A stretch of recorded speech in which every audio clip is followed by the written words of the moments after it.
If you enjoy my channel, don't forget to give me a like, subscribe, and share this video. A quiet apartment fight. Have you ever loved someone so much, but still felt completely alone sitting right beside them? That question stayed inside my head for months after I moved to the United States. Not because I stopped loving my wife. Not because she stopped loving me. But because life in America was not the movie we imagined before getting married. Nobody told us that sometimes love does not disappear loudly. Sometimes it disappears quietly, like steam fading from a hot cup of coffee on a cold morning. And honestly, that scared me more.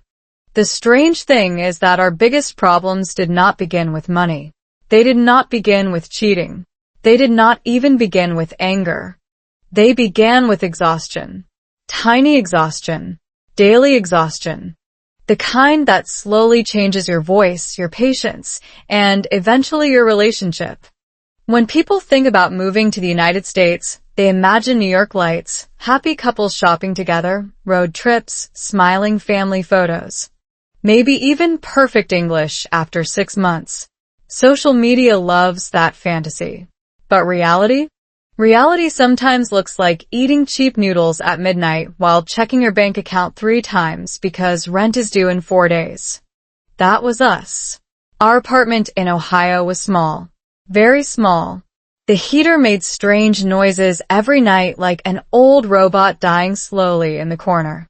Outside the window, snow covered everything. At first, snow looked magical to me because I grew up watching American movies. But after 2 months, snow became annoying white stress falling from the sky. One night changed everything. I came home late from work carrying 2 grocery bags and a headache that felt like someone was playing drums inside my skull. My English at work was still terrible. Customers spoke fast. My manager spoke even faster. Every day felt like my brain was running a marathon wearing flip-flops. Can you repeat that? Sorry? I don't understand. Those became my most common English sentences. People online often say, don't be afraid to make mistakes speaking English. That sounds inspiring on YouTube Shorts. But in real life, when somebody sighs impatiently while waiting for you to answer, your confidence falls down the stairs immediately. I opened the apartment door quietly. My wife was sitting on the couch staring at her phone. The TV was on, but she was not watching it. I remember hearing the soft sound of an American cooking show in the background. Someone on TV was happily baking a pie while our relationship was emotionally burning in silence. Hey, I said softly. Hey. That was it. No smile. No hug. Just 2 tired people surviving the same dream differently. I put groceries on the kitchen counter and noticed unopened bills beside the microwave. Electric bill, internet bill, car insurance. America has a subscription plan for everything, including stress. I laughed nervously. Another bill? She did not laugh. We need to talk. You know those 4 words that instantly make your stomach nervous? Yeah. Those 4 words. I sat down slowly. For a few seconds, neither of us spoke. That silence felt heavier than all the snow outside. Human beings are funny sometimes. We can survive long work hours, freezing weather, and financial pressure. But one uncomfortable silence from somebody we love? Suddenly we forget how to breathe normally. Then she said something I still remember clearly. I miss who we used to be. Not dramatic. Not loud. Just honest. And honesty can hit harder than yelling. At first, I wanted to defend myself immediately. My brain prepared excuses faster than a lawyer in a crime movie. I work hard. I'm tired too. I'm doing my best. But deep inside, I knew she was right. Before moving to America, we talked constantly. We laughed over small things. We dreamed together. We cooked together. Even simple moments felt warm. But after moving here, our conversations became shorter every month. Life became work, Bills, stress, sleep, repeat. Psychologists actually talk about this. Stress changes communication patterns inside relationships. When the brain stays under pressure too long, emotional connection becomes weaker because survival mode takes over. Basically, your nervous system starts acting like a grumpy roommate instead of a loving partner. That explained a lot. She looked at me and whispered, "You don't even talk anymore." I wanted to say, "Because I'm tired." But the truth was more complicated. I was ashamed. Ashamed that my English was weak. Ashamed that I could not give her a bigger apartment. Ashamed that I sometimes felt lost in this country even after smiling all day at work pretending everything was fine. A lot of immigrants understand this feeling.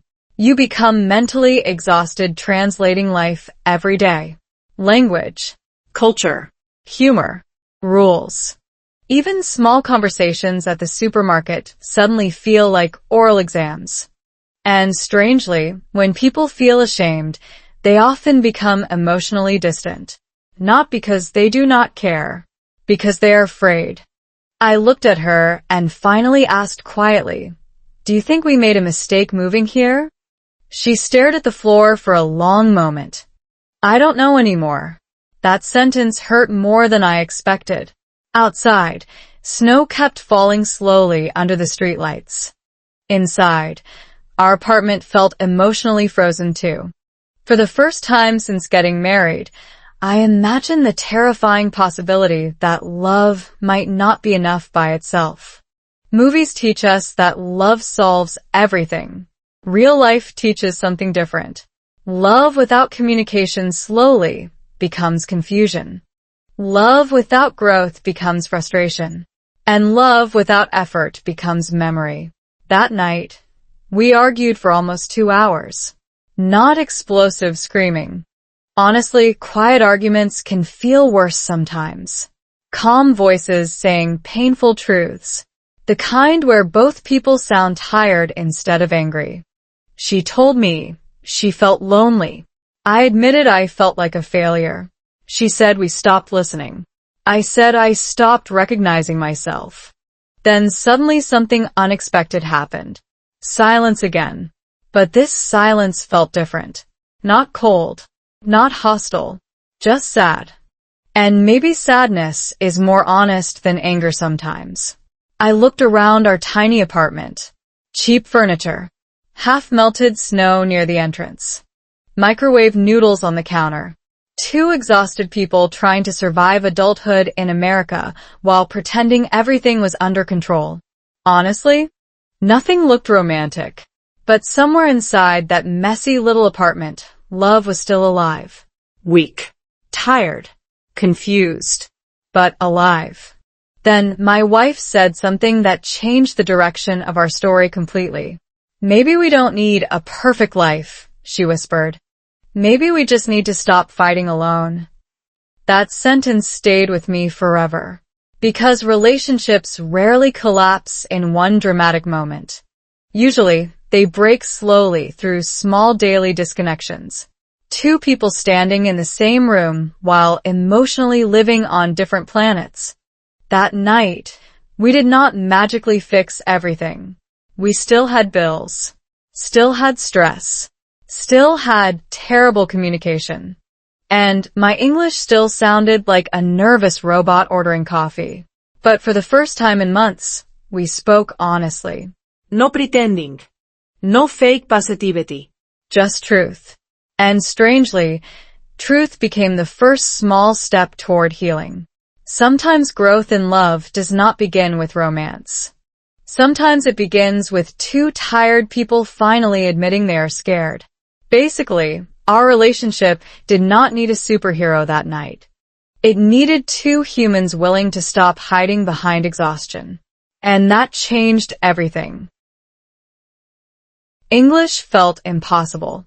There is a special kind of embarrassment nobody prepares you for when you move to America. It is not the big dramatic embarrassment from movies where somebody falls in public or says something ridiculous at a party. No. This embarrassment is quieter, smaller, more dangerous. It happens when somebody asks you a simple question in English, and your brain suddenly turns into cold mashed potatoes. What sauce do you want with that? Completely normal question. But somehow my brain heard ancient alien language transmitted directly from another galaxy. And the worst part? The person asking usually looked impatient after 3 seconds. That was my daily life during our first year in the United States. People online love saying things like, just practice English every day. Technically, that advice is correct. But emotionally, practicing English while feeling insecure is like trying to dance confidently while your pants are slowly falling down. Your brain cannot relax enough to learn naturally because part of you is busy surviving humiliation. Every morning, I woke up before sunrise to prepare for work. Outside, Ohio looked gray and freezing. American winter has a personality problem. The sky looks permanently disappointed in everybody. I stood in front of the bathroom mirror practicing English sentences quietly. Good morning. How are you today? Can you repeat that, please? Simple sentences. Child-level English. Yet my heart still beat fast before work every single day. Researchers actually found that language anxiety affects memory and listening comprehension. In simple words, fear makes your brain temporarily dumber. Which explains why I could understand English perfectly at home watching YouTube, but suddenly forget the word receipt at the grocery store like my soul had left my body. One morning at work, my manager asked me something while carrying boxes near the storage room. I smiled confidently. Huge mistake. Because I understood absolutely nothing. Not one word. His sentence sounded like a blender fighting a tornado.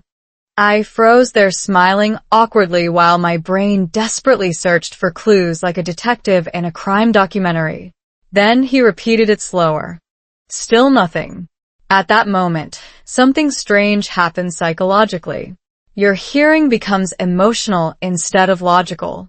You stop listening to understand. You listen to avoid embarrassment.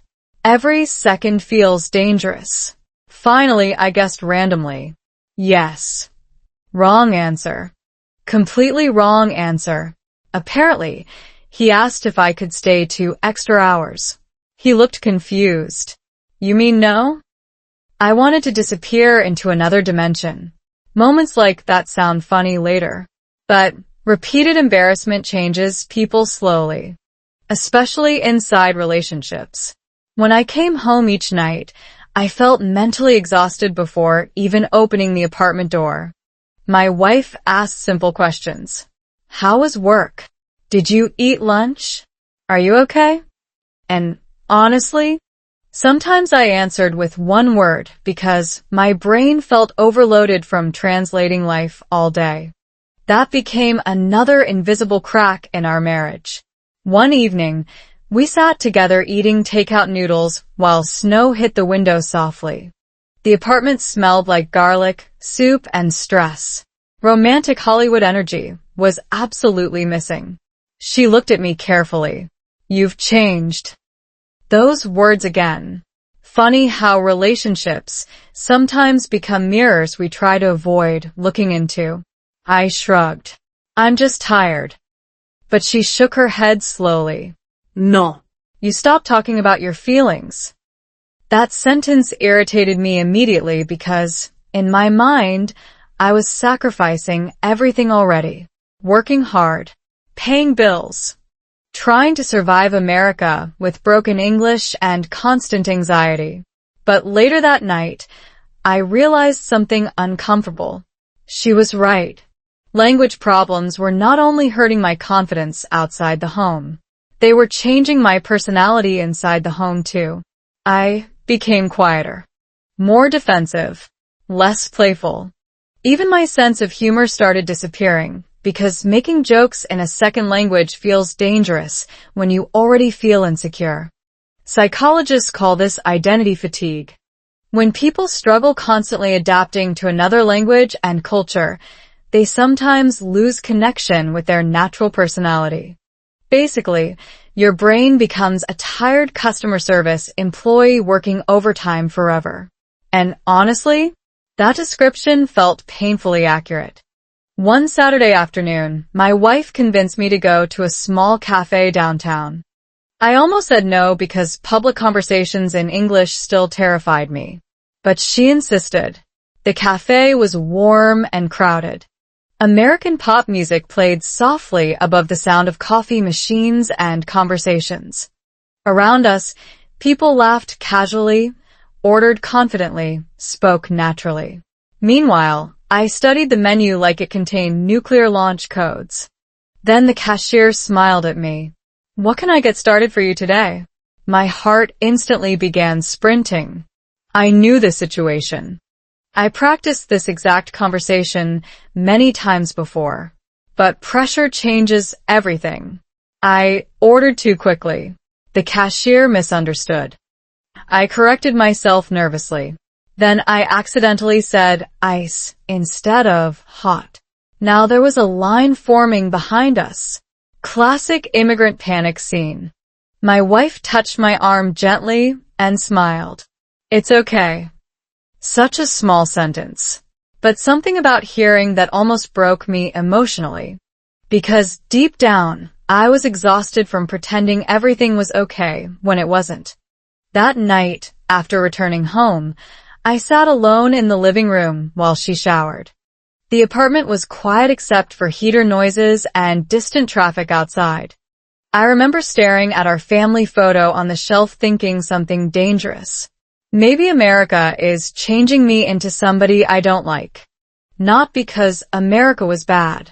Because constant insecurity slowly reshapes your behavior. And insecurity spreads everywhere. Into work. Into marriage. Into confidence. Into sleep. Into simple conversations.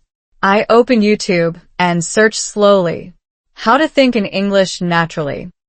Then another video. How to stop being afraid speaking English.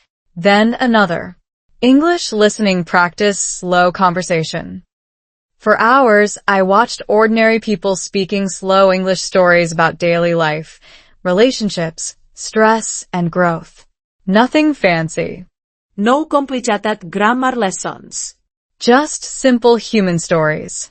And strangely, I understood more than expected. That was the first moment I realized something important. Maybe I was learning English the wrong way. Back home, I studied English like a school subject. Grammar rules, vocabulary lists, test scores. But real English in America was emotional. Fast. Messy. Human. People interrupted each other. Slurred words together. Changed tone constantly. No textbook truly prepares you for hearing a tired American cashier speak at lightning speed before your morning coffee. Then another realization hit me even harder. I was expecting perfection too early. Imagine learning piano for 6 months and becoming angry because you cannot perform at Carnegie Hall. Sounds ridiculous, right? Yet many adults treat language learning exactly like that.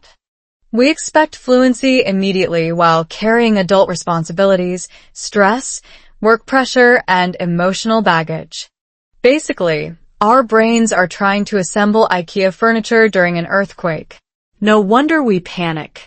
Around midnight, my wife came into the living room and sat beside me quietly. "What are you watching?" "English practice videos." She smiled softly.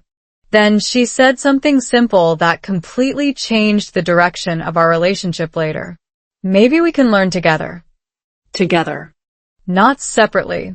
Not alone. That word mattered more than she realized. Because loneliness becomes smaller when somebody stands beside you inside the struggle instead of watching from outside it. For the first time in months, I did not feel like a broken immigrant trying to survive America alone. I felt like a husband again, a partner, a human being still growing instead of failing. Outside, snow continued falling slowly across the empty parking lot. Inside our tiny apartment, something invisible began changing. Not our money, not our stress, Not our English level overnight, just our mindset. And sometimes that is where healing secretly begins, right in the middle of exhaustion, right when you almost give up. Basically, life in America was not defeating us because our English was imperfect. It was defeating us because we started believing imperfect meant hopeless. And those are two completely different things. Snow, bills, and stress. Nobody tells you that love sounds different when money is tight. In romantic movies, couples argue dramatically in beautiful apartments with perfect lighting and expensive wine sitting untouched on the table. Real life in America? Real life sometimes looks like whisper fighting at midnight beside a broken heater while calculating whether buying strawberries this week is financially irresponsible. That winter, stress entered our marriage like an uninvited roommate who refused to leave. Every morning before work, I checked our bank account with the emotional courage of somebody opening medical test results. Rent. Electricity, Gas. car insurance, phone bill, internet bill. Somehow adult life keeps inventing new ways to charge money just for existing. And America does not play around with bills. One late payment suddenly feels like your financial future is being hunted for sport. At first, my wife and I tried staying positive. We made jokes while grocery shopping. Wow, eggs are basically luxury items now. Maybe we should frame this avocado instead of eating it. Tiny jokes.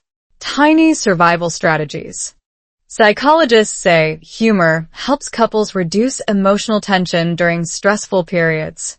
Honestly, that makes sense because sometimes laughing together is cheaper than therapy. But slowly, the jokes became less frequent. Stress changes the emotional temperature inside a relationship the same way winter changes a city. Everything still exists, but it feels colder. One evening after work, I stopped at Walmart to buy groceries. The parking lot was covered in dirty snow mixed with ice. My shoes were wet. My back hurt. My brain felt overcooked from hearing English all day. Inside the store, I walked slowly through aisles calculating prices like a confused mathematician. Chicken or beef? Rice or pasta? Brand name or cheaper version that tastes emotionally suspicious? Nobody warns you how exhausting financial stress becomes when combined with immigrant life. Because every purchase carries guilt. Buy something cheap? You feel unsuccessful. Buy something expensive? You feel irresponsible. Basically, your nervous system becomes a dramatic accountant. At checkout, my card declined. 3 words nobody enjoys hearing publicly. Card was declined. The cashier said it casually, but my chest tightened immediately. People behind me waited quietly. I pretended to check my wallet calmly while internally experiencing a spiritual collapse. I transferred money quickly from savings. Transaction approved. Tiny crisis avoided. But emotionally, something stayed broken afterward. Driving home through snowy streets, I remember gripping the steering wheel thinking, how did life become this hard so fast?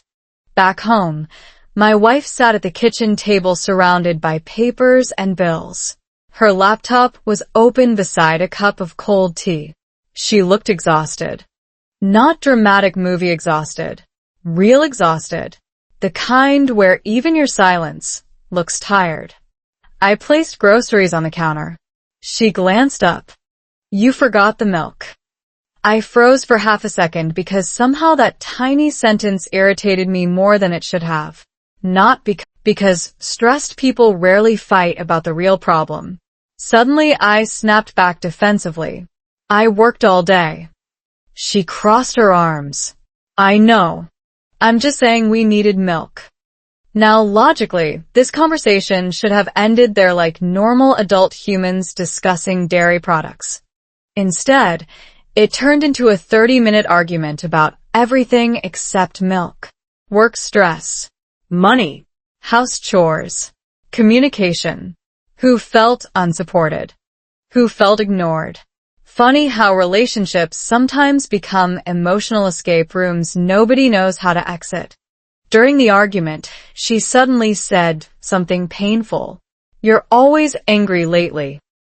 That sentence hit me hard because deep inside, I knew it was partly true. Not explosive anger. Heavy anger. Quiet frustration. The kind that leaks slowly into your voice, posture, patience, and reactions. Stress hormones actually affect emotional regulation. When humans stay under financial pressure too long, the brain becomes more reactive and less patient. Basically, your nervous system starts acting like a smoke alarm detecting emotional danger everywhere. And our apartment had become emotionally smoky for months. Later that night, after the argument cooled down, I sat alone near the window watching snow fall under yellow streetlights. America looked peaceful outside. Inside, not so peaceful. I started thinking about my parents back home. They had less money than us when I was young. Much less. But somehow our home felt emotionally warmer. Then I realized something important. Back then, people spent more time together. Now technology filled every empty moment. Phones. Emails, notifications, work messages, News. Bills. endless scrolling.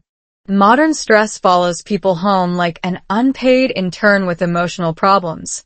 Even during dinner, my wife and I sometimes stared at separate screens sitting only 3 feet apart. Physically together. Mentally somewhere else entirely. That realization scared me more than financial stress itself. Because money problems can improve. But emotional distance grows quietly. One Sunday morning, snowstorm warnings covered local news channels. The sky looked gray and angry. My wife was making pancakes while soft jazz music played from her phone. For a few peaceful minutes, life felt normal again.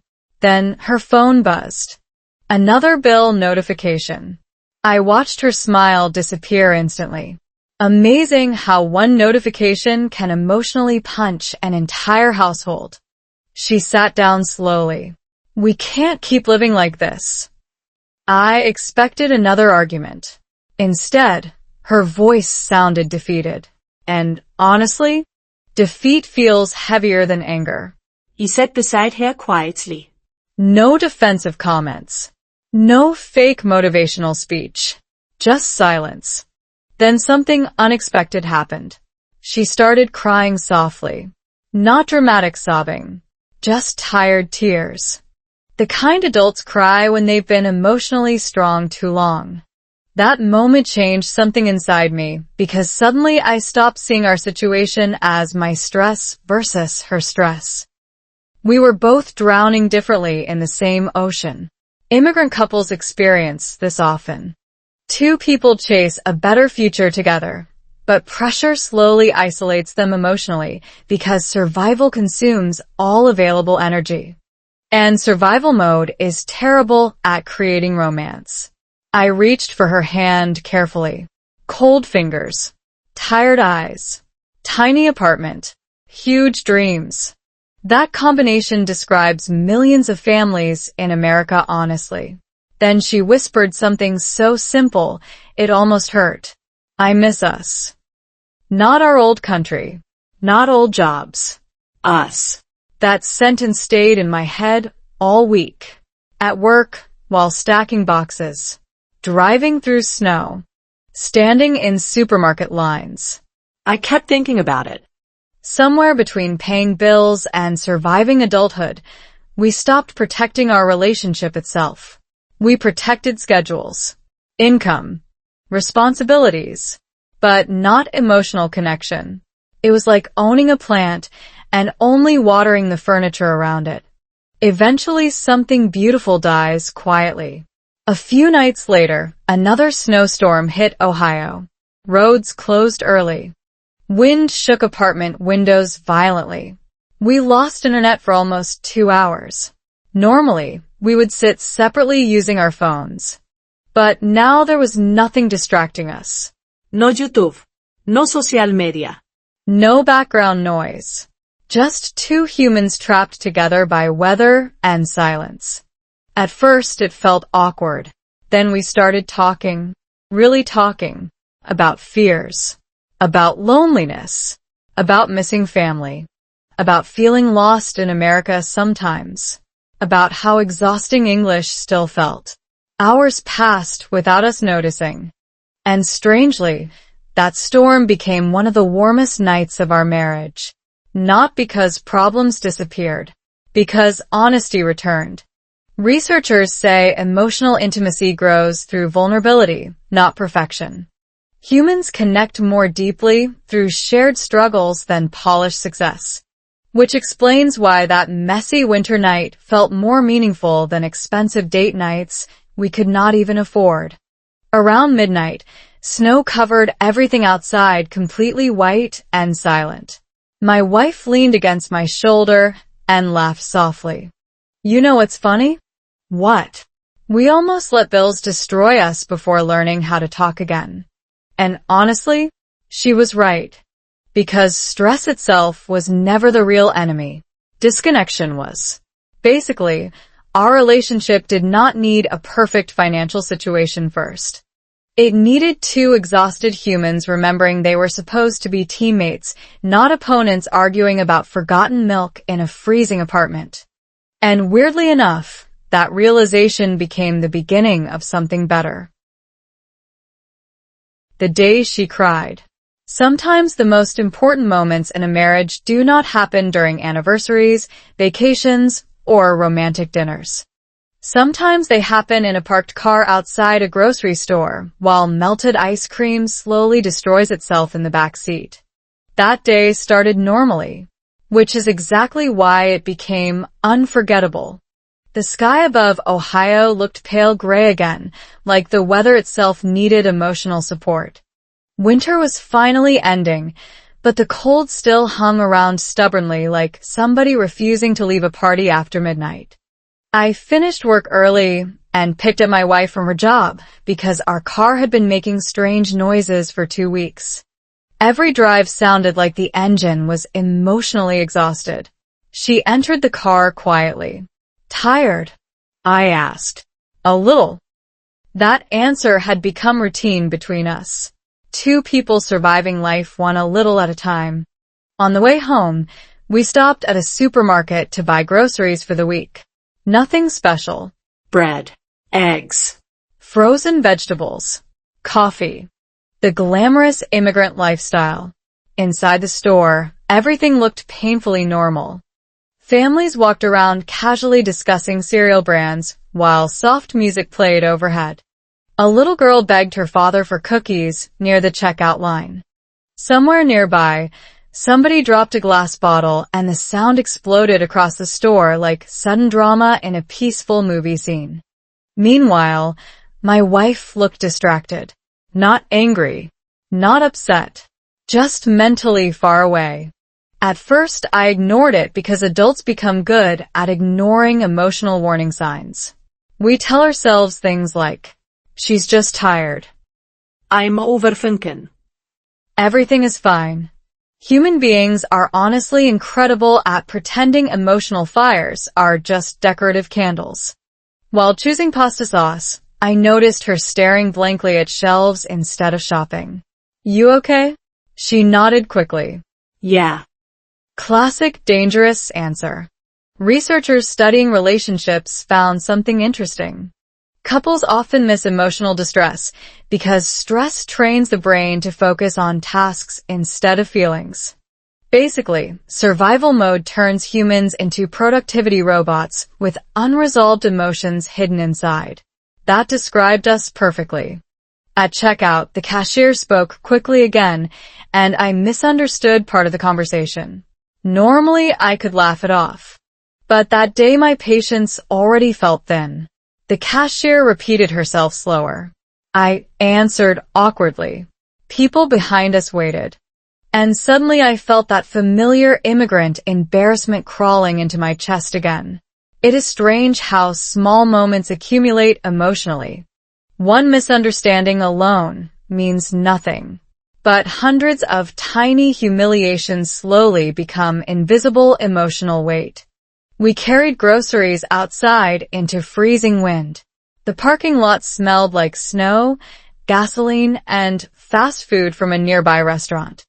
Very American combination. I loaded bags into the trunk while my wife sat silently in the passenger seat. Then I noticed something strange. She was crying. Not loudly. Not dramatically. Just silent tears falling while she stared forward at nothing. Immediately, my stomach dropped. Because quiet crying feels different. Quiet crying usually means somebody has been holding pain inside for a long time. I got into the driver's seat carefully. What happened? She shook her head. Nothing. Another dangerous word. Nothing.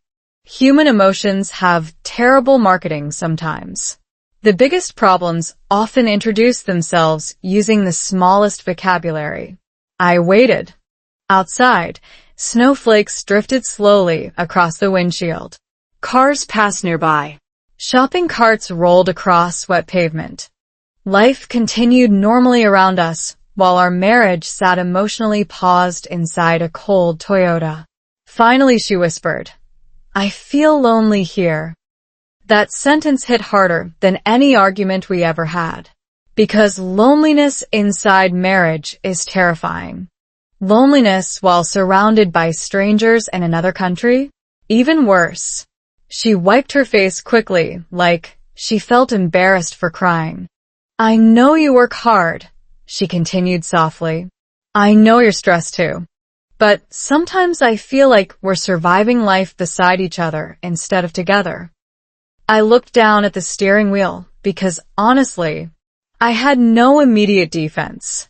She was right again. Not completely, but enough. For months, we focused entirely on practical survival. Jobs. Bills. English. Schedules.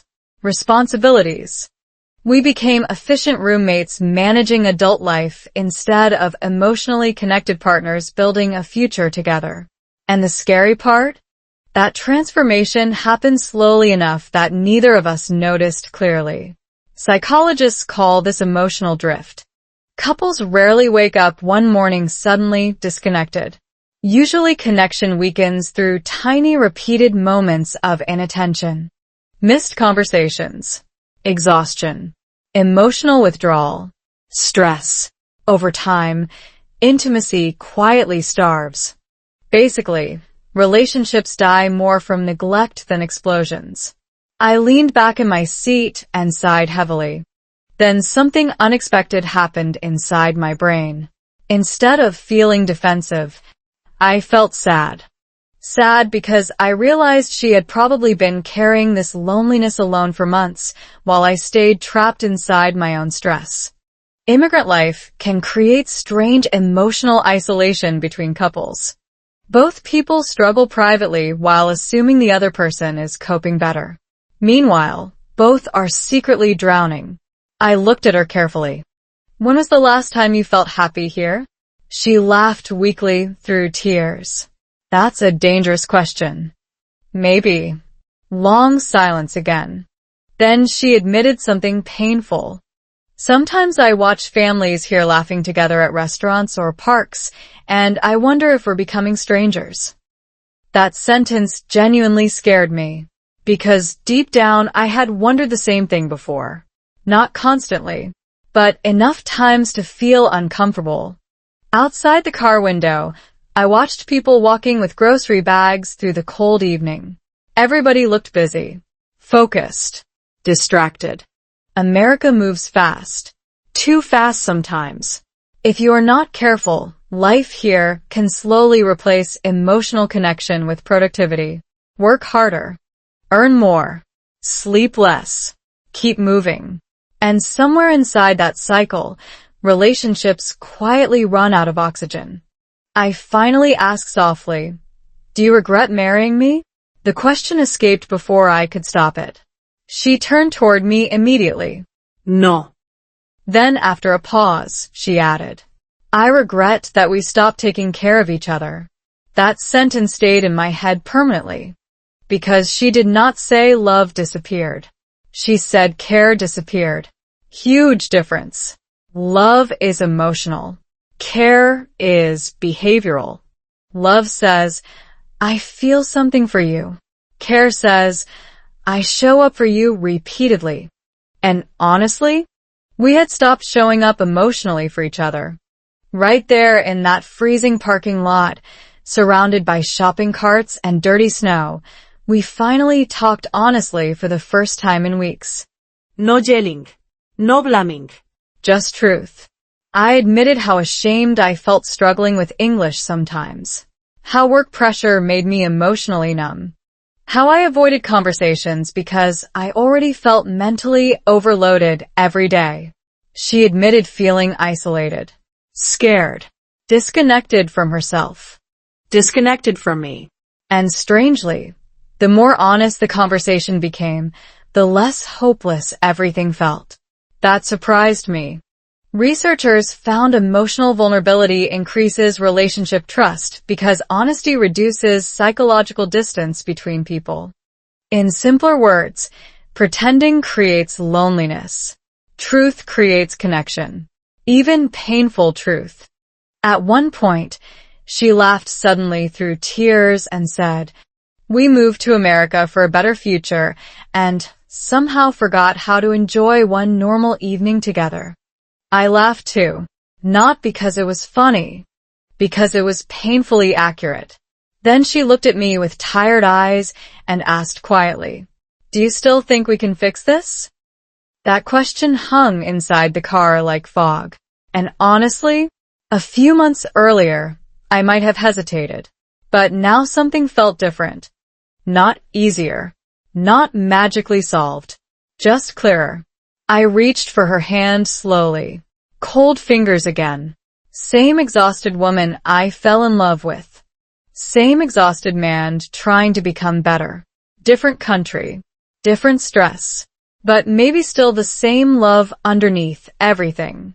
I think, I said carefully, we forgot that relationships grow the same way language does. She frowned slightly. What do you mean? You don't become fluent overnight. You improve by practicing daily, even badly.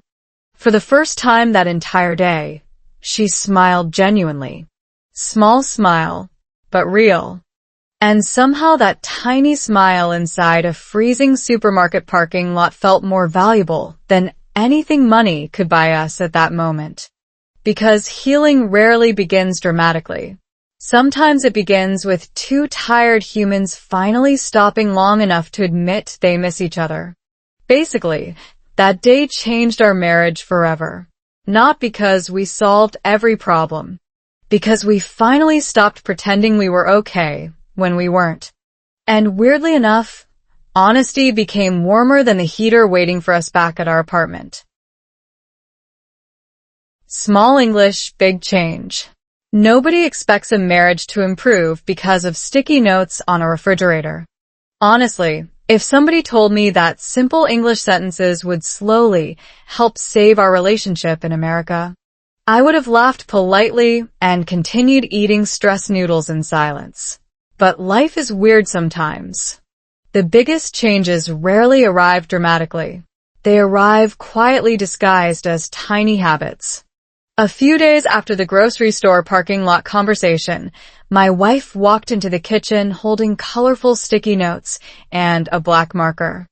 I looked at her suspiciously. What's this? Our new experiment. That phrase sounded dangerous already. She smiled. We're going to practice simple English together every day. I stared at the sticky notes. That's the experiment? Yes. I waited for something more impressive. There was nothing more impressive. Just sticky notes. At first, the idea sounded almost childish. We were adults living in America, struggling with bills, stress, work, emotional distance, and communication problems. Meanwhile, my wife looked genuinely excited about paper squares like an elementary school teacher planning an art project. But honestly, that innocent energy felt refreshing. For months, Our apartment atmosphere had been emotionally heavy. Bills on the table, exhaustion in the air, constant anxiety hiding behind normal conversations. Now suddenly she was smiling while writing. How was your day? Did you eat yet? You look tired. I'm proud of you. Simple English.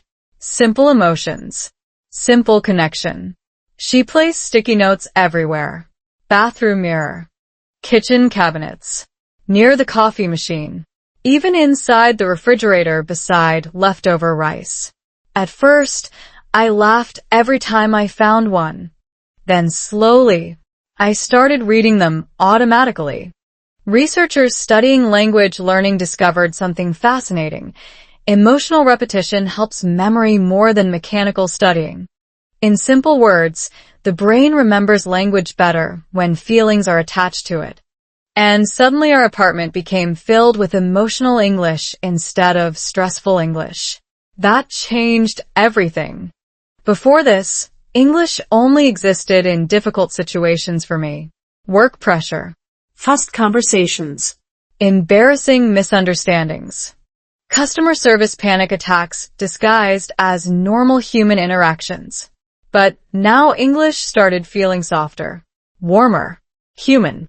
One morning I found a sticky note beside my coffee cup. You are doing better than you think. I stood there staring at it longer than expected. Because sometimes exhausted people do not need motivational speeches. They need small reminders that somebody still sees them trying. That same week, we started creating tiny English routines together after dinner. Nothing intense. No complicated grammar books. No aggressive studying. Just simple conversations about daily life. What made you happy today? What stressed you today? What do you miss about home? At first, our conversations sounded awkward and slow. Honestly, we spoke English like two nervous robots attending couples therapy. Lots of pauses. Lots of mistakes. Terrible pronunciation sometimes. But something unexpected happened. We laughed more. Because mistakes became funny instead of humiliating. And psychologically, that matters a lot. Fear blocks language learning. Safety encourages it. When humans feel emotionally relaxed, the brain absorbs information more naturally because survival anxiety decreases. Basically, my nervous system finally stopped acting like English conversations were life-threatening emergencies. One evening after work, I came home frustrated again. A customer had spoken incredibly fast and I misunderstood instructions completely. My manager corrected me in front of coworkers. Not cruelly. But embarrassment does not need cruelty to hurt. I entered the apartment already emotionally defeated. Normally, I would stay quiet the rest of the night. Instead, my wife handed me tea and asked slowly in English. Tough day. Such a tiny sentence. But because we had been practicing together daily, answering felt easier somehow. Yeah, I admitted. I felt stupid again today. She shook her head immediately. No. You felt uncomfortable. That's different. That sentence stayed in my brain for days. Because she was right. People learning English often confuse discomfort with failure. Huge mistake. A baby falling while learning to walk is not failing. A musician sounding terrible during practice is not failing. Human growth naturally looks awkward before it looks impressive. Yet adults become emotionally dramatic when learning languages. One awkward conversation, and suddenly we act like our entire future collapsed. Honestly, adult pride makes learning harder than grammar itself. That night, we sat together watching a slow English YouTube story about relationships in America. The speaker used simple vocabulary and calm pacing. We paused often to repeat sentences aloud. At one point, the narrator said, "Love grows through daily effort." My wife smiled. That's true for English too. And weirdly enough, she was right again. The more we practiced together, the more our marriage started changing in subtle ways. Not magically, not perfectly, but noticeably. We listened more carefully, interrupted less, laughed more frequently. Even arguments became softer because we were speaking slower and choosing words more intentionally. Funny enough, using simple English accidentally improved our emotional communication. Psychologists explain this through something called mindful speech. When people slow down conversations and simplify language, emotional reactions decrease because the brain processes information more carefully instead of impulsively. Basically, our broken English was forcing us to communicate more thoughtfully than before. One Saturday afternoon, we visited a local cafe again.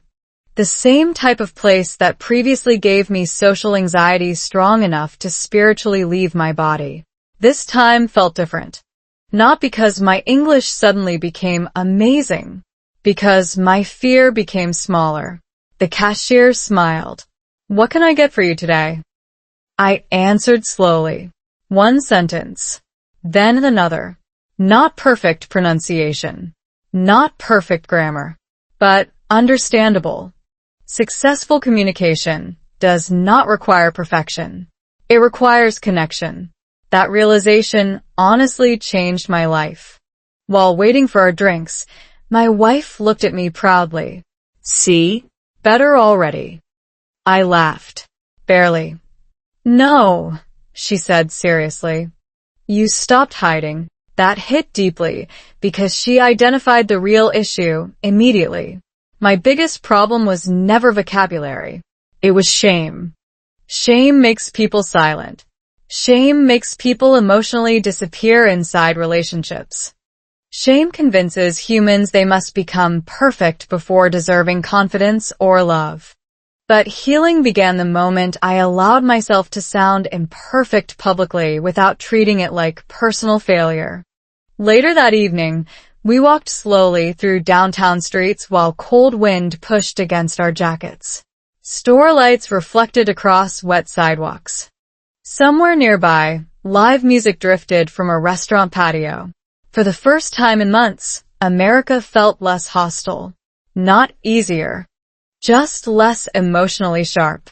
And maybe the biggest surprise was this.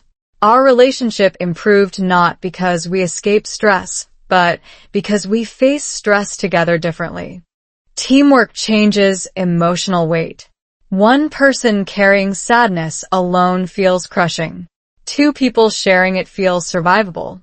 Back home that night, I found another sticky note waiting on the bathroom mirror.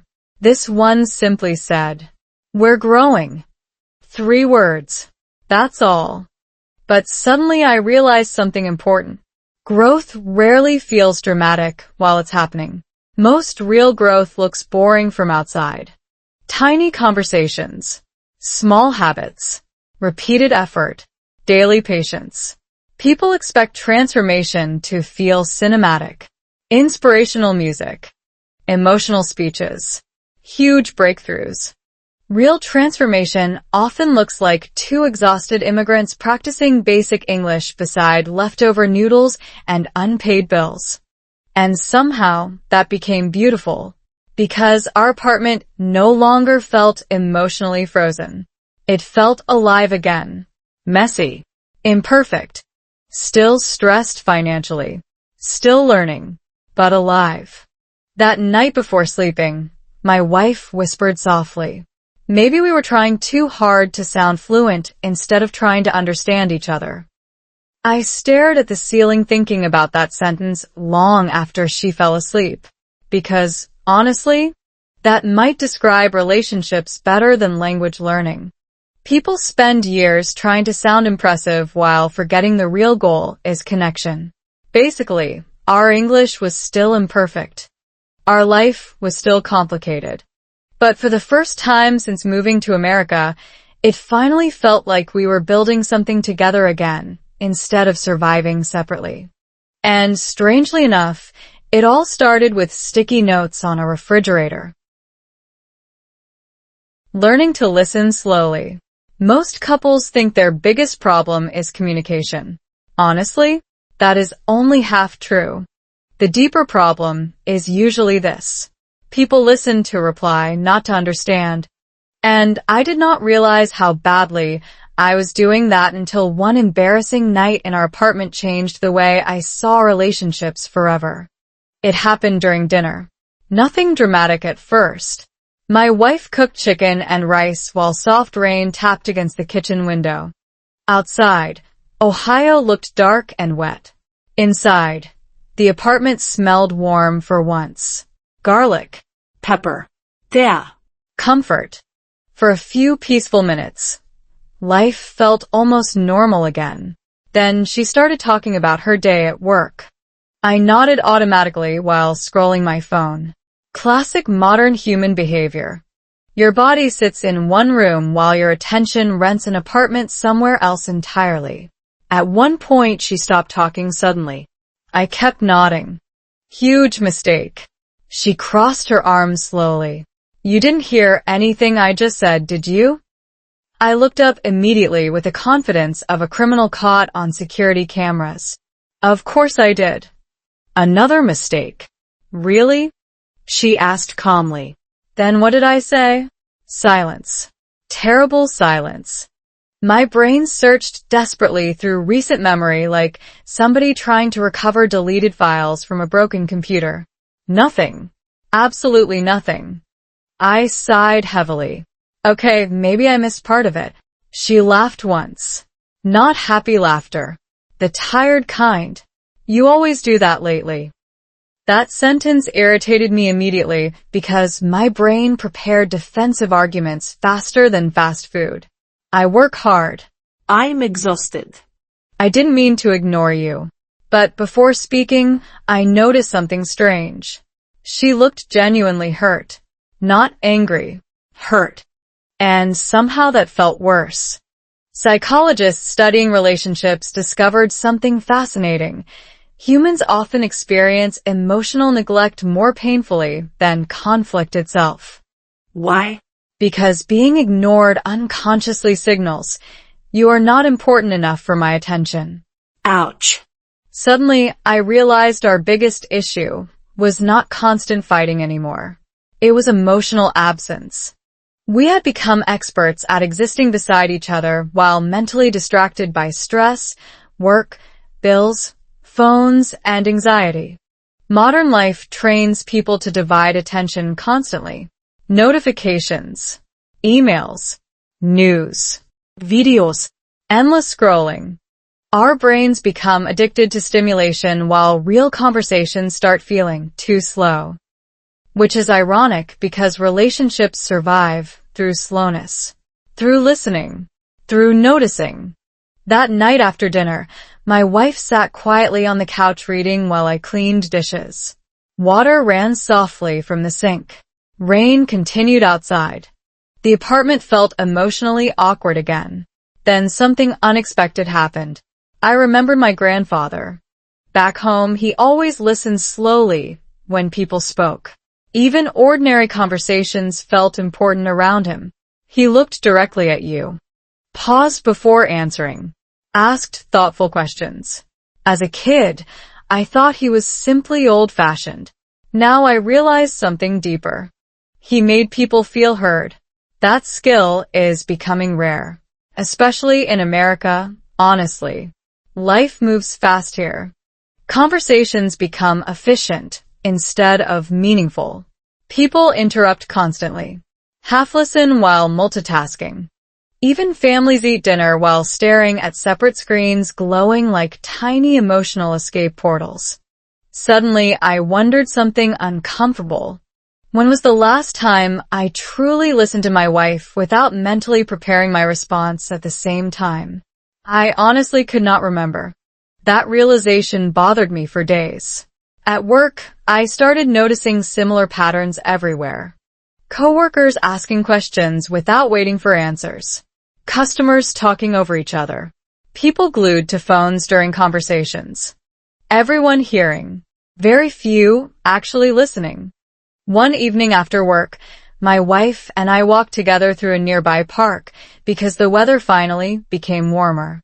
Small patches of snow still covered the grass, but spring slowly pushed winter away. Children played basketball nearby. Dogs barked. American flags moved gently in the wind. For a while, neither of us spoke. Normally, silence between us felt uncomfortable. Now it felt calmer somehow. Then she asked quietly, "Can I tell you something without you trying to fix it immediately?" That sentence surprised me. Okay. She took a deep breath. "I think sometimes you listen like you're solving a math problem." I laughed softly. That bad? A little. Then she smiled. "But you're getting better." Getting better. Not perfect. That mattered. Growth becomes healthier when people allow progress instead of demanding perfection instantly. She continued speaking slowly. "When I talk about feeling lonely or stressed, I don't always need solutions. Sometimes I just want you to stay emotionally present with me." Emotionally present. Such a simple phrase. Yet honestly, many adults have no idea how to do that anymore. Because presence requires attention. And attention has become one of the most distracted resources in modern society.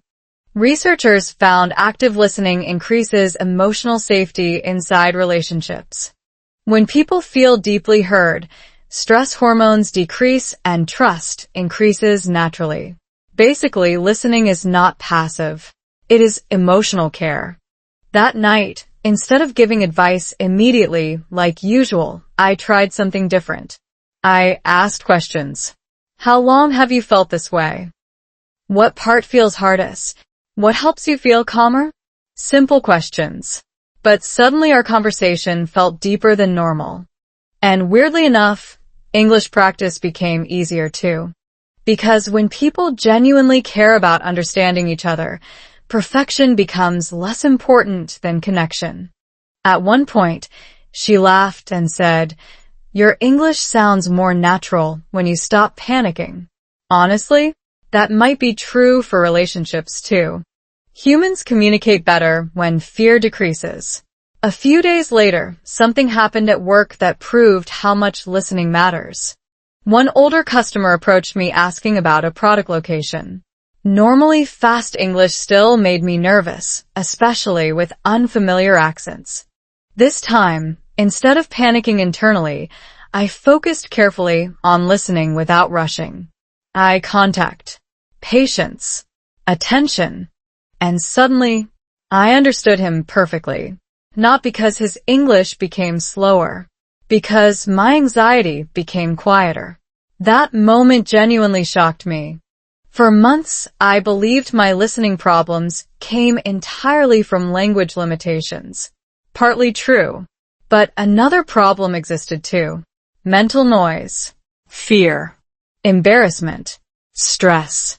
All those emotions crowded my brain during conversations, leaving little space for actual listening.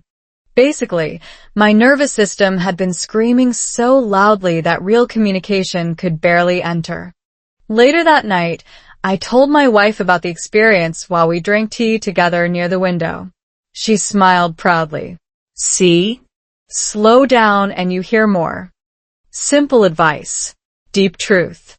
That became our new habit afterward. Slowing down. Not only English. Life. We ate dinner without phones sometimes. Took walks without distractions. Practiced listening fully before responding. And honestly, our relationship started feeling emotionally warmer again. Not because problems disappeared, because attention returned. One rainy Sunday afternoon, we decided to practice English conversation differently. Instead of repeating scripted lessons, we told each other personal stories slowly in English. Childhood memories. Family traditions. Embarrassing moments. Dreams. Fears. At one point, my wife described how isolated she felt during our first months in America while I focused entirely on work stress. Normally, hearing that might trigger guilt or defensiveness inside me. Instead, I listened completely. No interruptions. No explanations. Just attention. And for the first time, I understood the depth of her loneliness clearly. Not intellectually, emotionally. That difference matters enormously. People can understand facts without understanding feelings. Real listening reaches both. When she finished talking, tears quietly filled her eyes. Then she whispered something that nearly broke my heart. Thank you for finally hearing me. Not agreeing with me. Not fixing me. Hearing me. That sentence changed something permanently inside my brain. Because suddenly I realized love is not built mainly through grand gestures. It grows through accumulated moments of attention. Tiny moments saying, "You matter. Your feelings matter. Your voice matters." And honestly, that realization made me think differently about language learning too. Maybe fluency is not about sounding perfect. Maybe real communication simply means making another human feel understood. Outside, rain continued falling softly against apartment windows while evening lights reflected across wet streets below. America still felt difficult sometimes. Bills still existed. Stress still existed. My English still sounded awkward occasionally. But now something felt emotionally different between us. Slower. Softer. Safer. Like two people finally stopped racing long enough to notice each other again. Before sleeping that night, my wife rested her head against my shoulder and whispered, "You know what's funny? What? We almost lost each other because we forgot how to listen." I stared quietly into the darkness thinking about that sentence. Because honestly, most relationships do not collapse from lack of love. They collapse from lack of attention. Basically, people are starving emotionally while standing beside each other holding phones and unfinished conversations. And maybe healing begins the moment somebody finally listens slowly enough to hear the pain hiding underneath ordinary words. Our first family trip. Nobody expects a cheap weekend trip to feel like emotional surgery. Honestly, when my wife suggested we leave town for 2 days, my first reaction was financial panic. Vacation? I asked. With what money? Hope? She laughed. Not a real vacation. Just a small trip. Small trip. Those 2 words sounded harmless. But something inside me resisted immediately because stressed adults often forget how to relax naturally. When survival mode becomes your personality for too long, rest starts feeling irresponsible. Psychologists actually found that chronic stress changes brain chemistry in ways that make relaxation uncomfortable. Basically, your nervous system becomes suspicious of peace. That described me perfectly. Still, she insisted. We need one weekend without work, bills, or routines. So somehow, after 3 days of discussing gas prices like nervous economists, we finally decided to drive to a small lakeside town about 2 hours away from our apartment in Ohio. Nothing fancy. No luxury hotel. No expensive restaurants. Just a quiet Airbnb, warmer weather, and temporary escape from normal life. The morning we left, rain covered the highway lightly while soft music played through the car speakers. My wife held coffee in one hand and controlled navigation on her phone with the concentration of somebody guiding a spaceship through danger. For the first 30 minutes, we barely spoke. Not because we were upset, because we had forgotten how to exist without rushing somewhere. Then suddenly my wife pointed excitedly out the window. Look! A huge open field stretched beside the highway filled with yellow flowers moving under gray skies. Simple scene, but somehow beautiful enough to interrupt our stress temporarily. Funny how exhausted people stop noticing beauty unless life physically forces them to pause. As we continued driving, cities slowly disappeared behind us. More trees. Fewer buildings. Tiny American towns with old gas stations, family diners, and handmade signs appeared along the road. Everything felt slower there. And, honestly, that slowness felt healing immediately. At one point we stopped at a tiny roadside cafe that looked frozen somewhere between 1987 and emotional nostalgia. Inside, old country music played softly while an elderly waitress called everybody honey, regardless of age. Peak American experience. Normally situations like this still made me nervous because small-town conversations often moved fast and casually. But this time felt different. Maybe because I was calmer. Maybe because nobody seemed rushed. Maybe because emotional safety changes how language feels inside the brain. The waitress smiled warmly. "Where y'all from?" My heart prepared for awkward explanation mode. But before anxiety fully arrived, I answered naturally. "We moved here recently." Not perfect pronunciation. Not complicated grammar. Still understood. And honestly, that tiny successful interaction felt strangely important. While eating pancakes beside the window, my wife looked at me carefully. "You seem lighter today." I laughed. Maybe my brain finally took a day off.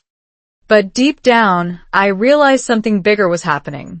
For months, our entire relationship existed inside routines built around stress.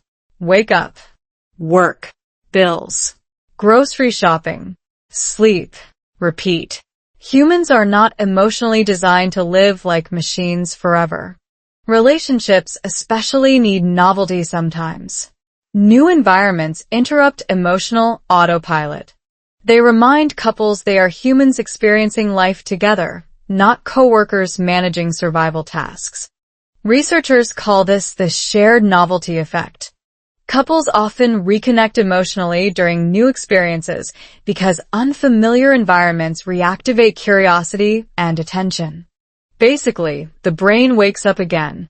That afternoon we reached the lake town. It looked almost unreal compared to our normal life. Calm water. Small wooden houses. Quiet streets. Families riding bicycles slowly. People actually smiling at strangers. America suddenly felt softer here. Not loud. Not rushed. Just peaceful. Our Airbnb was tiny but cozy. Wooden floors. Old bookshelves. Big windows facing the lake. The owner even left handwritten welcome notes and hot chocolate packets in the kitchen. Honestly, after months of emotional exhaustion, free hot chocolate felt deeply personal. That evening we walked beside the water while cold wind moved across the lake surface. Ducks floated quietly near docks. Somewhere far away, children laughed near a playground. For once, neither of us checked phones constantly. No work emails. No bill notifications. No endless scrolling. Just walking. Just breathing. Just existing together again. At one point my wife suddenly grabbed my hand and smiled. "Do you remember when we used to walk like this before moving here?" I did remember. And strangely, that memory hurt a little. Because adulthood often steals simple joy gradually enough that people barely notice its disappearance. Back home, before immigration stress consumed everything, we used to talk for hours about random things. Dreams. Funny stories. Future plans. Now most conversations revolved around logistics. Who pays what? What groceries we need. Work schedules. Appointments. Responsibilities. Practical life slowly replaced emotional life. But something about that quiet lakeside evening reopened old versions of ourselves. Later we sat on a wooden bench, watching sunset colors spread across the water.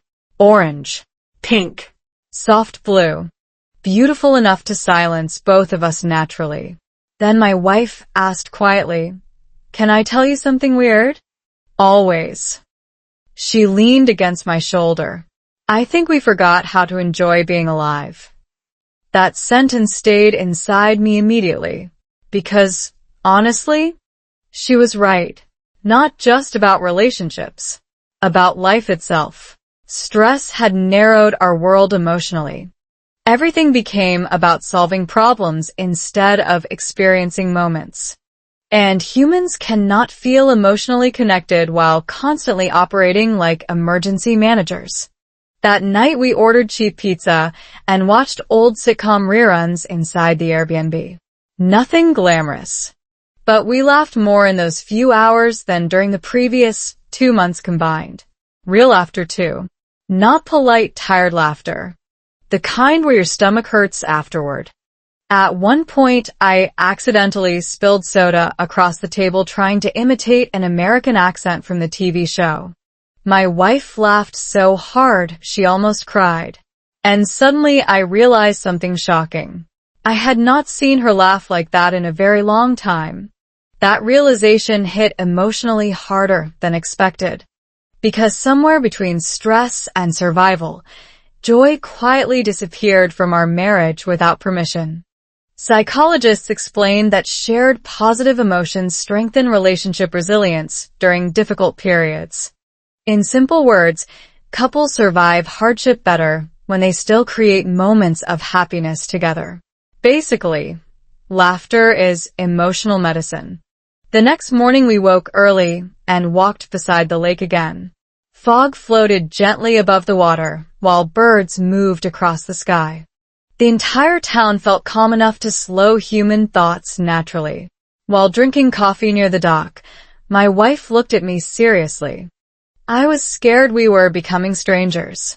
I nodded slowly. Me too. Then she smiled softly. But maybe we were just tired. That difference mattered enormously. Tired relationships can heal. Disconnected relationships can reconnect. But only if people stop pretending exhaustion is normal forever. On the drive home later that afternoon, something felt emotionally different between us. Not magically fixed. Not perfect. Still financially stressed. Still learning English. Still uncertain about many things. But connected again somehow. Like two people remembering they actually enjoy each other beneath all the pressure. As highway signs passed outside the window, my wife fell asleep beside me holding an empty coffee cup.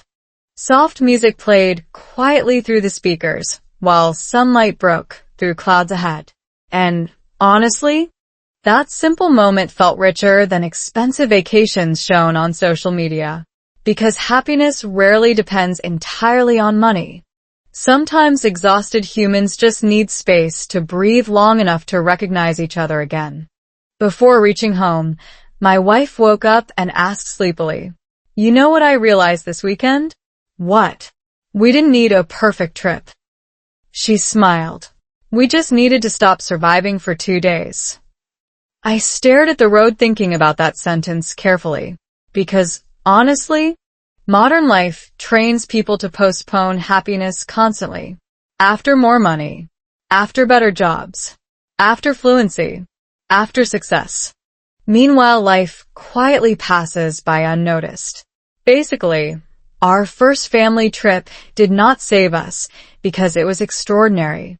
It saved us because it reminded two emotionally exhausted immigrants that love still existed underneath all the stress. Waiting patiently beside a quiet lake in Ohio.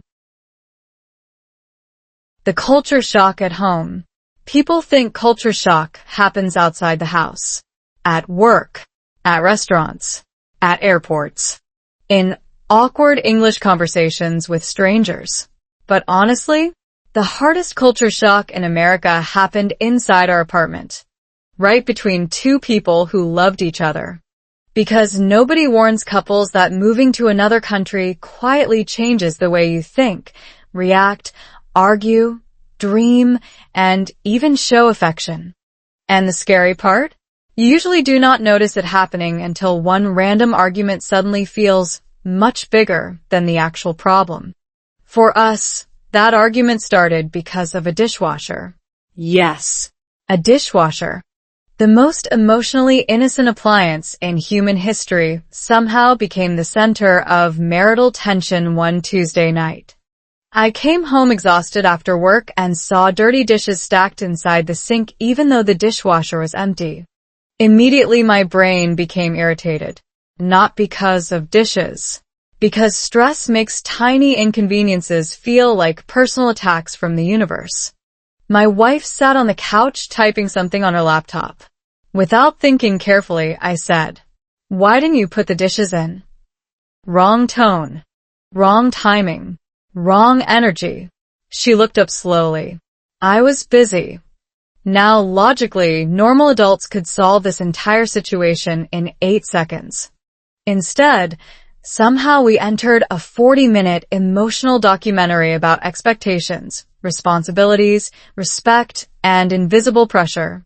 Classic relationship behavior. Psychologists actually explain this well. Most arguments are never about the visible topic. Couples fight about emotional meaning hidden underneath ordinary situations. Dirty dishes were not the real issue. The real issue was this. We both felt overwhelmed and unseen.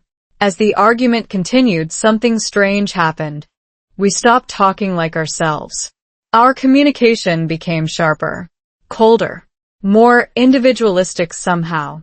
At one point my wife suddenly said, "Everything here feels transactional now." That sentence stopped me immediately. Transactional. She explained slowly.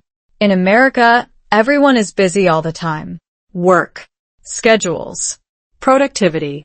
Sometimes even relationships start feeling like task management. Honestly, that observation hit deeply because I had started feeling the same thing secretly. Life here moved differently from what we were used to. Faster pace. More independence. More pressure to constantly achieve something. Even neighbors rarely talked much. Back home, life felt more communal somehow. Families visited unexpectedly. Conversations lasted longer. People checked on each other naturally. In America, privacy becomes almost sacred, which sounds peaceful at first, until loneliness quietly moves in beside it. That night after the dishwasher argument cooled down, I sat alone in the kitchen thinking about cultural differences more seriously than before. Not superficial differences like food or holidays. Emotional differences. Relationship differences. Parenting differences. Communication differences. America teaches people independence very early. Individual goals matter deeply here. Personal success becomes almost part of identity itself. Meanwhile, many immigrants grow up valuing emotional interdependence more strongly. Family involvement. Shared responsibilities. Group thinking. Neither approach is completely wrong, but mixing them inside one stress marriage? Complicated. A few days later, we visited American friends for dinner. They had 2 young children, a beautiful house, and the kind of organized family routine that looks suspiciously impossible from the outside. At one point during dinner, their 6-year-old interrupted adults loudly 3 times in a row. Back home, that behavior would probably receive immediate correction. Instead, the parents calmly negotiated with him like tiny corporate diplomats. Afterward, driving home, my wife laughed softly. American parenting is so different. I smiled. Everything here is different. Then we started talking about future children for the first time in months. And honestly, that conversation revealed fears neither of us admitted before. How do you raise children between cultures? Which traditions survive? Which values change? What language should dominate at home? Would future kids understand our original culture emotionally or only academically? Immigrant parents carry strange, invisible anxiety. You want your children to succeed in America without losing connection to where you came from. And sometimes those goals emotionally pull in opposite directions. That night our apartment felt unusually quiet afterward. Then my wife admitted something painful. Sometimes I worry we're becoming strangers to our old selves. That sentence stayed in my head all week. Because immigration changes identity gradually. New habits appear quietly. New reactions. New expectations. New emotional patterns. At work, I noticed changes inside myself too. I became more direct speaking with people. More schedule-focused. More emotionally guarded. America teaches efficiency extremely well. But efficiency can accidentally remove softness from everyday life if people are not careful. One evening while grocery shopping, another cultural misunderstanding happened that somehow turned into one of our deepest conversations. We stood in line watching an elderly cashier speak casually with every customer. Americans often make friendly small talk everywhere. Grocery stores, elevators, parking lots, coffee shops. Back home, I used to find that charming. Now, honestly, Sometimes it exhausted me. the cashier smiled at us. How's your evening going? I automatically answered. Good. Even though I was tired and stressed. After leaving the store, my wife laughed. You always say good, now even when life is chaos. I shrugged. That's what everybody says here. Then she looked at me carefully. See? That's exactly what I mean. Apparently, we had both started noticing subtle emotional habits changing inside us. Less vulnerability publicly. More emotional performance. More pretending everything is fine. American culture often rewards optimism and independence, which can feel motivating but also emotionally isolating sometimes. People become skilled at appearing okay, even when they are quietly struggling. That realization explained why loneliness felt so common around us despite busy modern life everywhere. Researchers studying immigrant psychology found cultural adaptation often creates identity tension. People feel pressure balancing old values with new social expectations.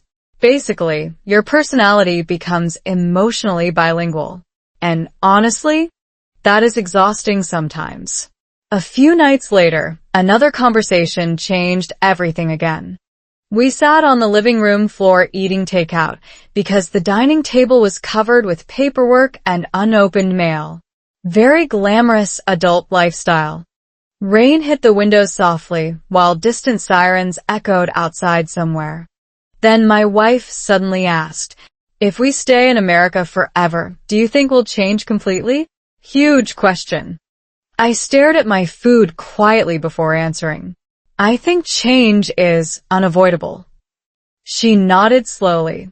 That's what scares me. I understood immediately. Not fear of America itself. Fear of losing emotional familiarity. Fear that stress and adaptation would slowly reshape us into colder versions of ourselves. Then something important happened. Instead of arguing philosophically, we became honest. I admitted that part of me liked some American habits. More independence. More direct communication. More personal boundaries. She admitted she missed emotional warmth from home. Slower conversations. Family closeness. Shared traditions. And suddenly we realized something powerful. We did not need to choose one culture completely over the other. We could build our own version, our own family rhythm, our own emotional balance. That realization felt strangely freeing. Psychologists call this bicultural integration, the ability to combine values from multiple cultures instead of feeling trapped between them. Basically, emotional growth does not require abandoning your roots. You can evolve without erasing yourself. That night we made tiny decisions together. More family dinners without phones. More speaking our native language at home sometimes. More intentional English practice without pressure. More walks. More honest conversations. Less pretending. Small changes, but meaningful ones. Before sleeping, my wife smiled and whispered something that made me laugh immediately. You know what's funny? What? We survived snowstorms, bills, bad English, and emotional breakdowns. She paused dramatically, but the dishwasher almost destroyed us. I laughed so hard I nearly dropped my pillow, because honestly, that perfectly summarized immigrant married life sometimes. Huge challenges test your endurance. Tiny daily habits test your connection. As rain continued outside our apartment windows, I realized something important about love, culture, and change. Relationships do not survive because two people stay exactly the same forever. They survive because two people keep learning each other again as life changes them. Basically, culture shock was never only about America. It was about discovering whether our love could adapt without losing its soul. And slowly, beautifully, it was starting to. A simple conversation changed. The conversation that changed our marriage forever happened at 2:13 in the morning. Not during therapy. Not during a romantic vacation. Not after some dramatic movie moment with emotional background music and perfect lighting. It happened because neither of us could sleep. That's usually how real life works. The most important emotional breakthroughs arrive looking completely ordinary at first. Outside our apartment, rain tapped softly against parked cars while distant highway sounds hummed through the night. The heater clicked on and off randomly like it was also struggling emotionally. I sat alone in the kitchen drinking cold tea because my brain refused to relax. Across from me sat unpaid bills, half-finished English notes, and one lonely banana turning suspiciously brown.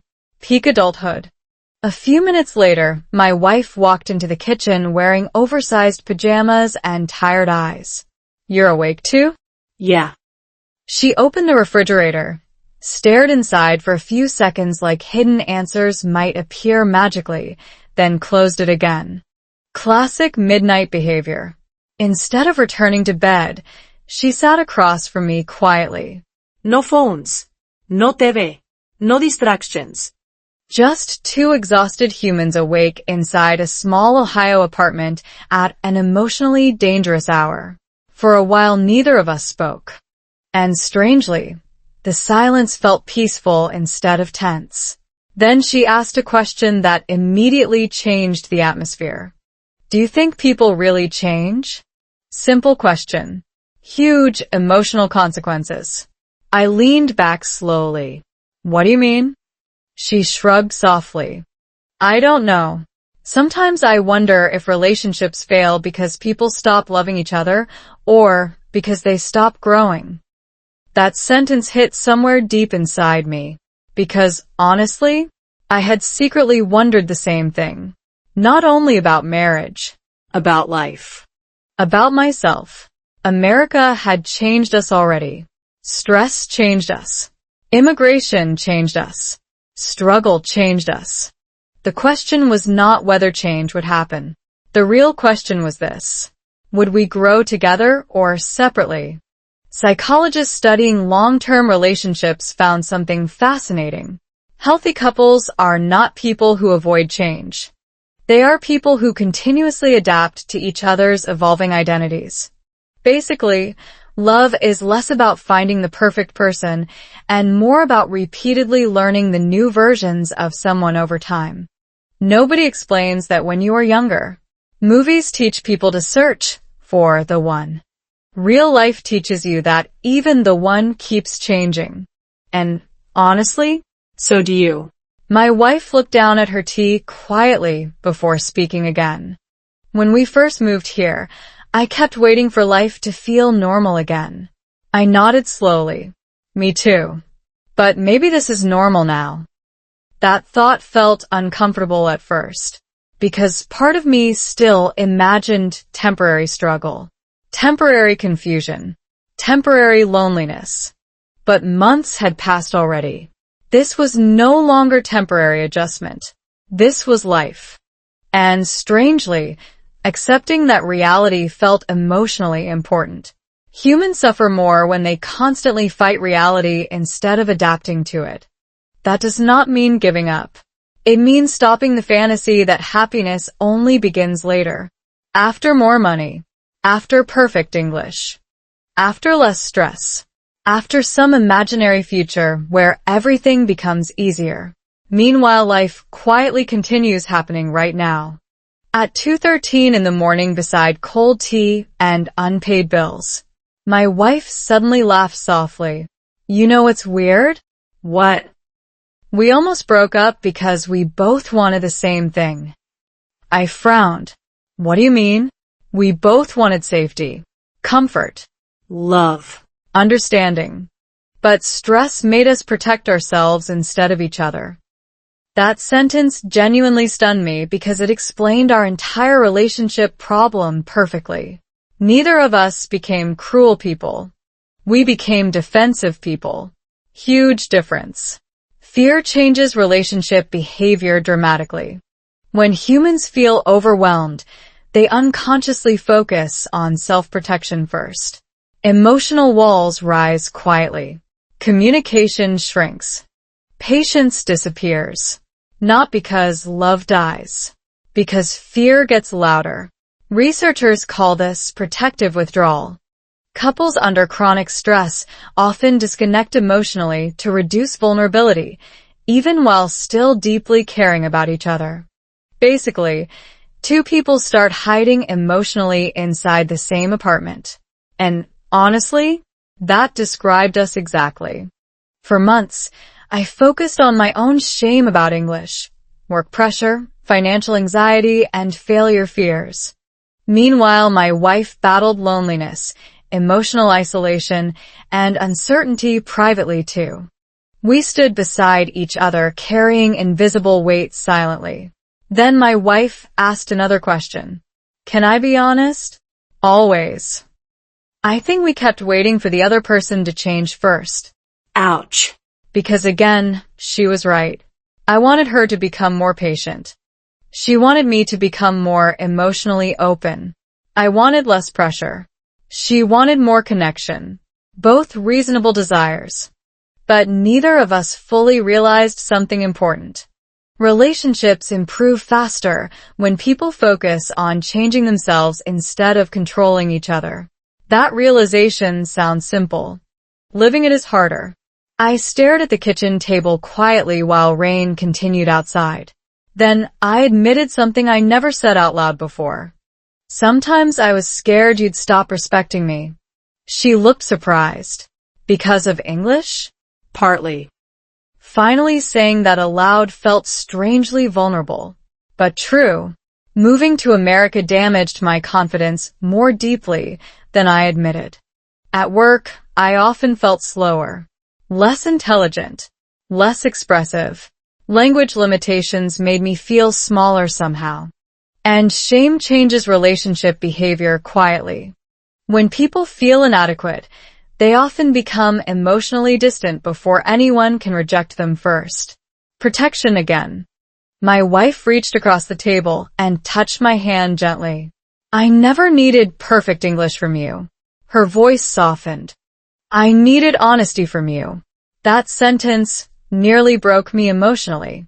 Because, honestly, I had spent months trying to appear strong while quietly struggling inside. Classic human mistake. People think hiding pain protects relationships. Usually it creates loneliness instead. At one point during the conversation, we both started laughing unexpectedly while discussing our worst immigrant moments.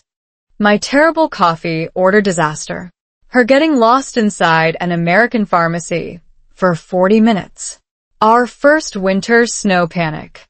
The dishwasher argument that somehow became emotional warfare. Funny how pain becomes lighter once people stop carrying it alone. Hours passed without us noticing. The sky outside slowly turned dark blue before sunrise. And somewhere during that long, exhausted conversation, something invisible shifted permanently between us. Not because we solved every problem, because we stopped behaving like opponents. Instead of asking, "Why aren't you changing for me?" we started asking, "How can I grow with you?" Massive emotional difference. Before sleeping, my wife said something that became one of the most important lessons of my life. Love is not finding somebody perfect. She squeezed my hand softly. It's finding somebody willing to grow. I lay awake afterward staring at the ceiling thinking about that sentence deeply. Because, honestly, growth is uncomfortable. Growth requires humility. It requires admitting mistakes, listening differently, changing habits, facing insecurity, letting go of ego sometimes. And many relationships fail not because love disappears, but because pride becomes stronger than willingness. That realization changed how I approached everything afterward. English learning, marriage, stress, even identity itself. I stopped asking whether life in America would eventually become easier. Instead, I started asking whether we were becoming stronger, wiser, kinder, and more connected through the struggle itself. Very different mindset. A few days later, my wife taped another sticky note onto the refrigerator. This one simply said, "Grow together." 2 words. Tiny note. Huge meaning. Because real love is not static. Healthy relationships are living systems. They either evolve intentionally or drift apart accidentally. And somewhere between midnight tea, rain sounds, emotional honesty, and unfinished healing, we finally understood something powerful. We did not need perfect circumstances to save our marriage. We needed 2 people willing to keep becoming better versions of themselves beside each other. Basically, that simple late-night conversation changed us forever. Not dramatically, not instantly, but deeply. Like rain slowly reshaping stone over time. And honestly, that kind of change lasts longer. Speaking English without fear. The strangest thing about confidence is this. People think it appears after success. But honestly, real confidence usually appears before success, right at the moment you stop running from embarrassment. And for me, that moment happened inside a crowded American supermarket holding a watermelon I absolutely did not need. Very cinematic. It was a Saturday afternoon. The store was packed. Children cried near shopping carts. Somebody argued loudly about cereal prices in aisle 6. American pop music played overhead with suspiciously cheerful energy for a grocery store. Meanwhile, I stood near the fruit section preparing mentally for battle. Not physical battle. Small talk. Because somehow, after months in America, random conversations with strangers still felt emotionally dangerous sometimes. Then an older man beside me picked up a watermelon, looked at me casually, and said, "These things are always a gamble." My brain froze for half a second. Classic immigrant buffering moment. But something surprising happened next. Instead of panicking internally trying to create the perfect English response, I laughed naturally. Yeah. Sometimes sweet, sometimes disappointment. The man laughed loudly. Exactly. And then he walked away. That was it. Tiny interaction. Completely ordinary. Yet somehow my entire perspective changed afterward. Because for the first time, English did not feel like a performance test. It felt human. That difference matters enormously. For months, I treated every English conversation like a survival exam where mistakes proved personal failure. My nervous system reacted to simple interactions like I was negotiating international peace treaties under extreme pressure. Psychologists call this evaluation anxiety. Humans often fear being judged more than they fear the actual activity itself. Which explains why speaking a second language feels terrifying even when people already know enough vocabulary. Basically, the problem is not always English. The problem is shame. And shame is exhausting. Driving home that afternoon, I kept thinking about something important. The older man understood me perfectly despite imperfect grammar. So, why had I spent months emotionally torturing myself over sounding flawless? Honestly, adult learners create impossible expectations sometimes. We compare ourselves to native speakers who spent decades absorbing language naturally since childhood.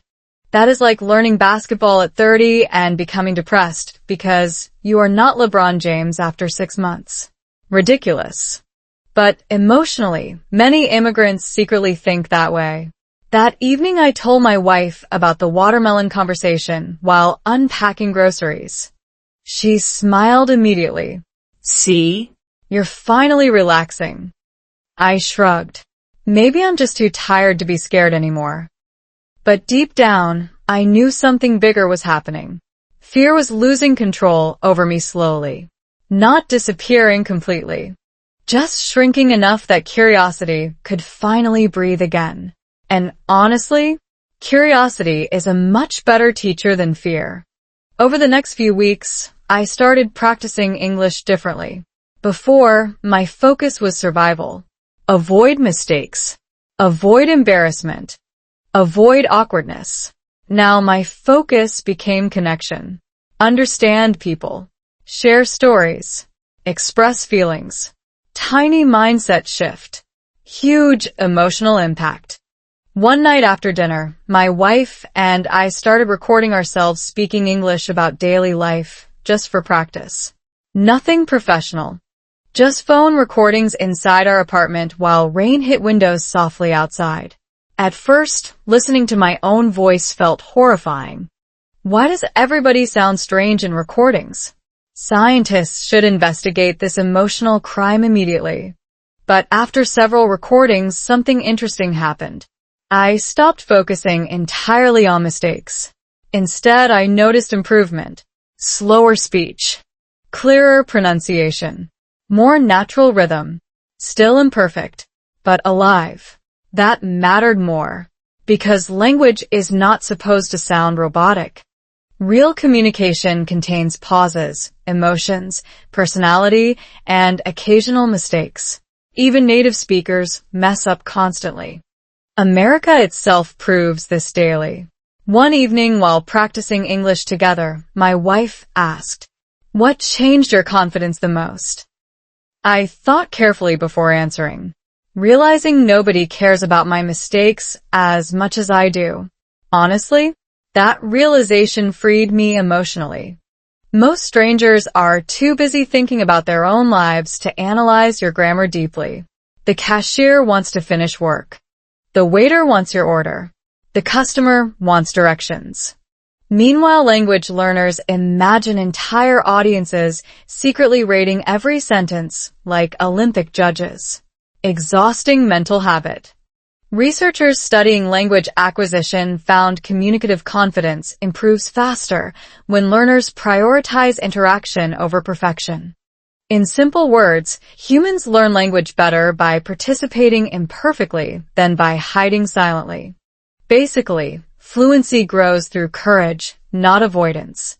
One rainy afternoon at work, my manager asked if I could help train a new employee. Old version of me would panic immediately. Train somebody? In English? Absolutely not. But now something felt different. Not easy. Just possible.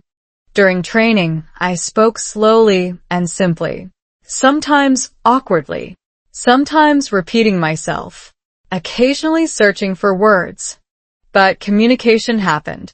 And strangely, the new employee seemed completely comfortable. At one point he even said, "You explain things clearly." That compliment shocked me more than it should have. Because for months I associated English only with limitations. Embarrassment. Insecurity. Frustration. Now suddenly communication became strength too. Not perfect strength. Human strength. Later that night walking home from work, cold wind moved through city streets while neon signs reflected across wet sidewalks. America looked different somehow. Still challenging. Still unfamiliar sometimes. But less hostile. Like the country itself softened slightly once my fear decreased. Psychologists explain this phenomenon well. Anxiety changes perception. When humans feel insecure, the brain notices threats more intensely. But as confidence grows, environments feel safer and more welcoming naturally. Basically, my English improved partly because my nervous system stopped acting like every conversation could destroy my identity. One weekend, my wife convinced me to join a small local community gathering at a nearby park. Food trucks, live music, families everywhere. Normally crowds still overwhelmed me socially. But this time, I tried something new. Instead of mentally rehearsing perfect sentences before speaking, I focused on being present, listening carefully, responding honestly, smiling more. And weirdly enough, conversations became easier immediately. At one point, a man asked where we were from. We ended up talking for 15 minutes about weather differences, food, and American driving culture. Nothing extraordinary. Yet afterward my wife squeezed my hand proudly. You sounded so natural. I laughed. Y suunda brava. That distinction felt important. Because confidence does not mean absence of nervousness. Confidence means nervousness no longer controls your behavior completely. Huge difference. Back home later that evening, we watched our old English practice recordings from months earlier. Honestly, the difference shocked both of us. Not only pronunciation, energy. Back then, my voice sounded tense and apologetic constantly, like every sentence needed permission to exist. Now my speech sounded calmer, more expressive, more alive. And suddenly, I realized something emotional. Learning English changed more than language skills. It changed identity. Not by turning me into somebody else, by helping me stop hiding parts of myself behind fear. That realization nearly made me emotional. Because many immigrants understand this pain deeply.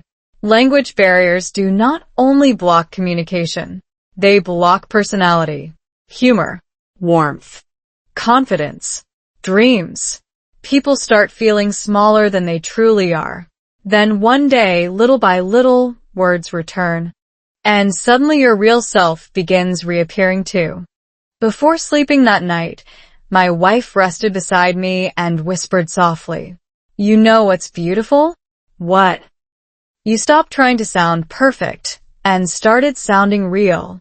I stared quietly into the darkness thinking about that sentence. Because, honestly, that might describe healing itself. Humans spend so much energy trying to appear flawless that they accidentally disconnect from authenticity completely. But real connection in language, relationships, and life rarely comes from perfection.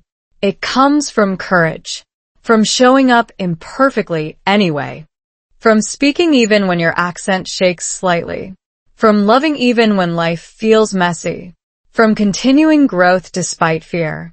Basically, my English did not improve because I became fearless. It improved because I finally understood something powerful. Embarrassment cannot actually destroy you, but silence can slowly erase you. And after everything we survived in America together, I no longer wanted fear deciding how much of myself the world was allowed to hear. Love grew in silence. Nobody noticed when our relationship started healing. Not friends. Not coworkers. Not social media. Honestly, even we almost missed it ourselves. Because healing rarely arrives dramatically. There was no movie scene where music suddenly swelled while we kissed under snowfall holding hands beside inspirational dialogue. Real life is less cinematic and much quieter than that. Healing entered our marriage disguised as ordinary moments. Tin moments. Easy to miss moments. And somehow those moments changed everything. One morning I woke up before sunrise and walked into the kitchen expecting the usual silence of exhausted adulthood. Outside, Ohio looked cold and sleepy under pale blue skies. The heater hummed softly, while coffee brewed slowly in the dark kitchen. Then I noticed something small. My wife had already prepared my lunch for work. Nothing fancy. Just rice, chicken, vegetables, and one folded note beside the container. Have a peaceful day. That was it. 8 simple words. But suddenly my chest felt strangely emotional. Because for months our relationship survived through crisis management, bills, stress, emotional repair conversations, survival routines. Now, quietly, care was returning again. Not loud romance. Intentional kindness. Psychologists studying healthy marriages discovered something fascinating. Strong relationships are built more through consistent small positive actions than dramatic emotional gestures. Basically, love survives through maintenance. Tiny repeated acts saying, "I still choose you," even during ordinary Tuesdays. Especially during ordinary Tuesdays. At work that day, I kept thinking about the note. Funny how small kindness can follow people emotionally for hours. Customers still spoke fast. My feet still hurt. Bills still existed. America still felt complicated sometimes. But internally something felt lighter. Because emotional support changes how humans experience stress physically. Researchers found feeling emotionally connected reduces cortisol levels and improves resilience during difficult periods. In simple words, love literally helps the nervous system suffer less. That realization stayed with me all week. Gradually, our apartment atmosphere changed too. Not perfectly. We still argued occasionally, still felt tired, still became overwhelmed sometimes. But tension no longer controlled every room constantly. The apartment finally felt lived in instead of emotionally survived in. One evening after work, I came home and heard music playing softly from the kitchen. My wife danced badly while cooking pasta, completely unaware I was watching from the doorway. Honestly, her dancing looked medically concerning, but beautiful. For the first time in a long time, I saw lightness in her again. Not forced positivity, real ease. She turned around suddenly and laughed. "Why are you standing there like a ghost?" "I'm emotionally recovering from your dance moves." She threw a kitchen towel at me immediately. Very romantic interaction. But moments like that mattered deeply. Because joy had returned naturally. Not constantly, but enough. And honestly, after everything we experienced, enough felt precious. Researchers call this microconnection. Tiny positive interactions, shared jokes, gentle touch, eye contact, small acts of affection, strengthen emotional bonds gradually over time. Basically, healthy love often looks boring from the outside. 2 people laughing in a kitchen, sharing coffee quietly, walking together after dinner, listening carefully, remembering little things. No dramatic soundtrack required. One Sunday afternoon we visited a local park where families gathered for spring activities. Children ran across grass, while couples pushed strollers slowly beneath warm sunlight. American flags moved gently above picnic tables nearby. Months earlier, scenes like this used to make us sad. We compared ourselves constantly. Other couples looked happier, more successful, more stable. Now, something felt different. Instead of comparison, I felt possibility. Growth changes perception strangely. When humans become emotionally healthier, they stop viewing other people's happiness as evidence of personal failure. While walking through the park, my wife suddenly grabbed my hand. "You know what's weird?" "What?"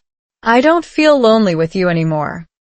That sentence nearly stopped me emotionally. Because loneliness inside relationships is one of the saddest feelings humans experience. You can survive financial stress, long work hours, language barriers, but emotional loneliness beside somebody you love, that slowly damages the soul. Hearing her say loneliness was disappearing felt bigger than any romantic declaration, honestly. It meant connection returned. Not perfectly, but genuinely. Later that week, another surprising thing happened. We stopped talking about fixing our relationship constantly. At first, healing conversations dominated everything. Analyzing problems, discussing emotions, identifying issues. Necessary phase. But eventually healthy relationships stop feeling like permanent repair projects. They start feeling natural again. That shift mattered enormously. One rainy evening, we sat together watching old videos from our first months in America. Tiny apartment clips, nervous English practice recordings, cheap grocery hauls, snowstorms, awkward selfies trying to appear optimistic while secretly exhausted. At one point, my wife became quiet. Then she whispered, "We were hurting more than I realized." I nodded slowly. Yeah. But strangely, instead of sadness, I felt compassion watching those old versions of ourselves. Two overwhelmed immigrants trying desperately to build a future while emotionally drowning in pressure. And honestly, we did better than I gave us credit for. Growth often becomes visible only when looking backward. At one point during the videos, we watched an old clip where I practiced introducing myself in English nervously. My pronunciation was terrible. My confidence looked even worse. My wife laughed softly beside me. "You were so scared." "Still am sometimes." "No," she said gently. "Now you keep speaking anyway." That difference mattered, because courage is not becoming fearless. It is moving forward while fear still exists quietly in the background. Relationships work similarly. Healthy couples are not people without problems. They are people who continue choosing each other despite imperfection, stress, and uncertainty. One night before bed, we accidentally had one of the deepest conversations of our marriage while folding laundry. Amazing how adulthood destroys glamour completely. There we were discussing emotional growth beside socks and towels. My wife suddenly asked, "Do you think we changed too much?" I thought carefully, then answered honestly, "Yes." She looked surprised, but I continued, "I think we became stronger." Long silence. Then she smiled softly. Yeah, me too. That moment stayed with me because it revealed something important. We spent so much time mourning old versions of ourselves that we almost missed appreciating who we were becoming. Immigration changed us. Stress changed us. Love changed us. Pain changed us. But not all change is loss. Sometimes change is evolution. Psychologists describe this as post-traumatic growth, positive emotional development occurring after difficult experiences. Humans can become more resilient, compassionate, and emotionally aware through hardship when processed healthily. Basically, suffering sometimes deepens people instead of destroying them. That realization transformed how I viewed our entire journey in America. Maybe the goal was never returning to who we were before. Maybe the goal was becoming healthier versions of ourselves through everything we survived. One late evening, after another ordinary dinner together, my wife rested her head against my shoulder while we listened to rain outside quietly. No TV, no phones, no dramatic conversation. Just peaceful silence. And suddenly, I realized something profound. Early in our relationship struggles, silence felt dangerous. Now silence felt safe. That difference meant healing had truly happened, because emotional safety changes silence completely. Unsafe silence feels cold. Safe silence feels restful. Before sleeping, my wife whispered softly, "I'm glad we didn't give up." Neither of us spoke afterward for a while. Rain continued outside. Cars passed distantly below our apartment window. Life moved quietly forward. And honestly, that peaceful, ordinary moment felt more romantic than anything dramatic Hollywood could invent. Because real love is not always loud. Sometimes love grows silently through patience, honesty, forgiveness, late-night conversations, cheap meals, shared stress, and tiny acts of care repeated daily. Basically, our marriage did not heal because life became easy. It healed because two exhausted people slowly learned how to stop fighting alone and started growing together instead. We didn't give up. A strange thing happens when you survive a difficult season with someone. You stop seeing love as a feeling only. It becomes evidence. Evidence built from ordinary moments nobody else notices. The late-night conversations, the silent forgiveness, the tired grocery trips, the stressful bills, the small English practice sessions beside cold coffee and leftover rice. People online often ask dramatic relationship questions like, "Would you die for love?" Honestly, real love usually asks something much less dramatic and much harder. Are you willing to grow for love? That question changed my entire life in America. Not immediately.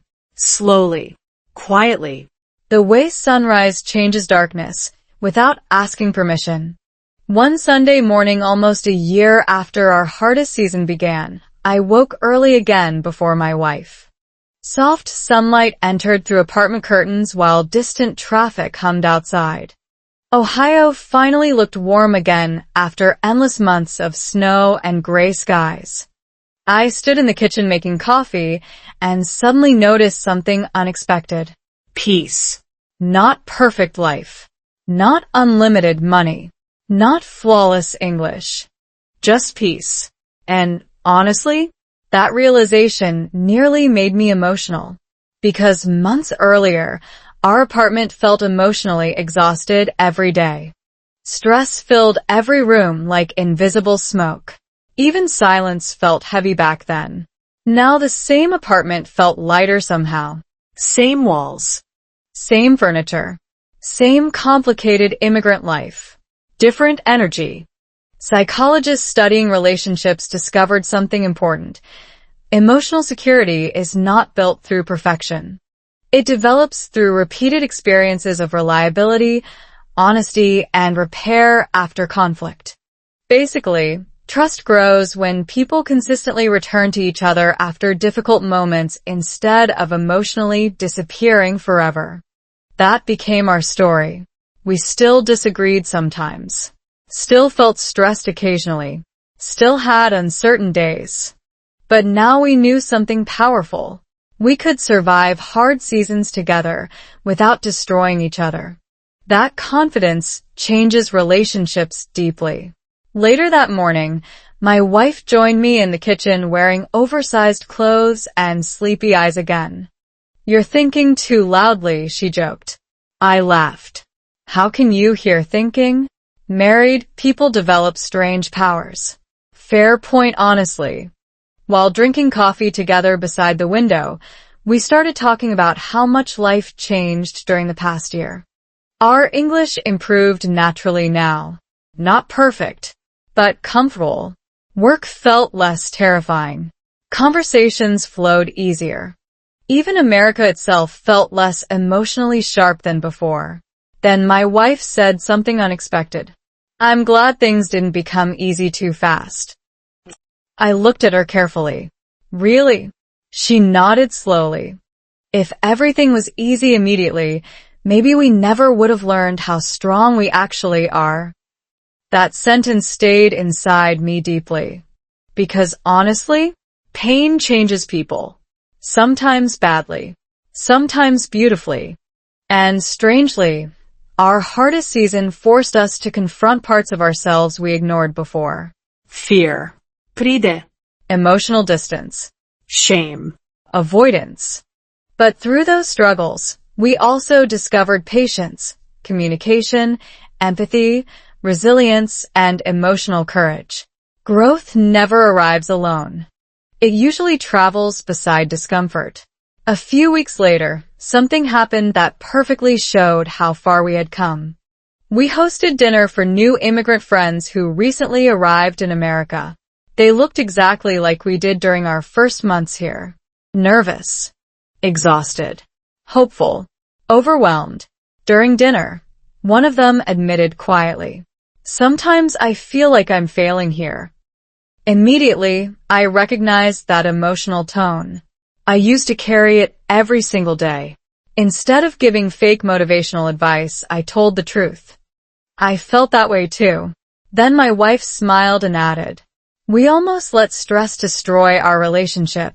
The room became quiet instantly. Because honesty creates connection faster than perfection ever will. For the next 2 hours, we shared stories openly.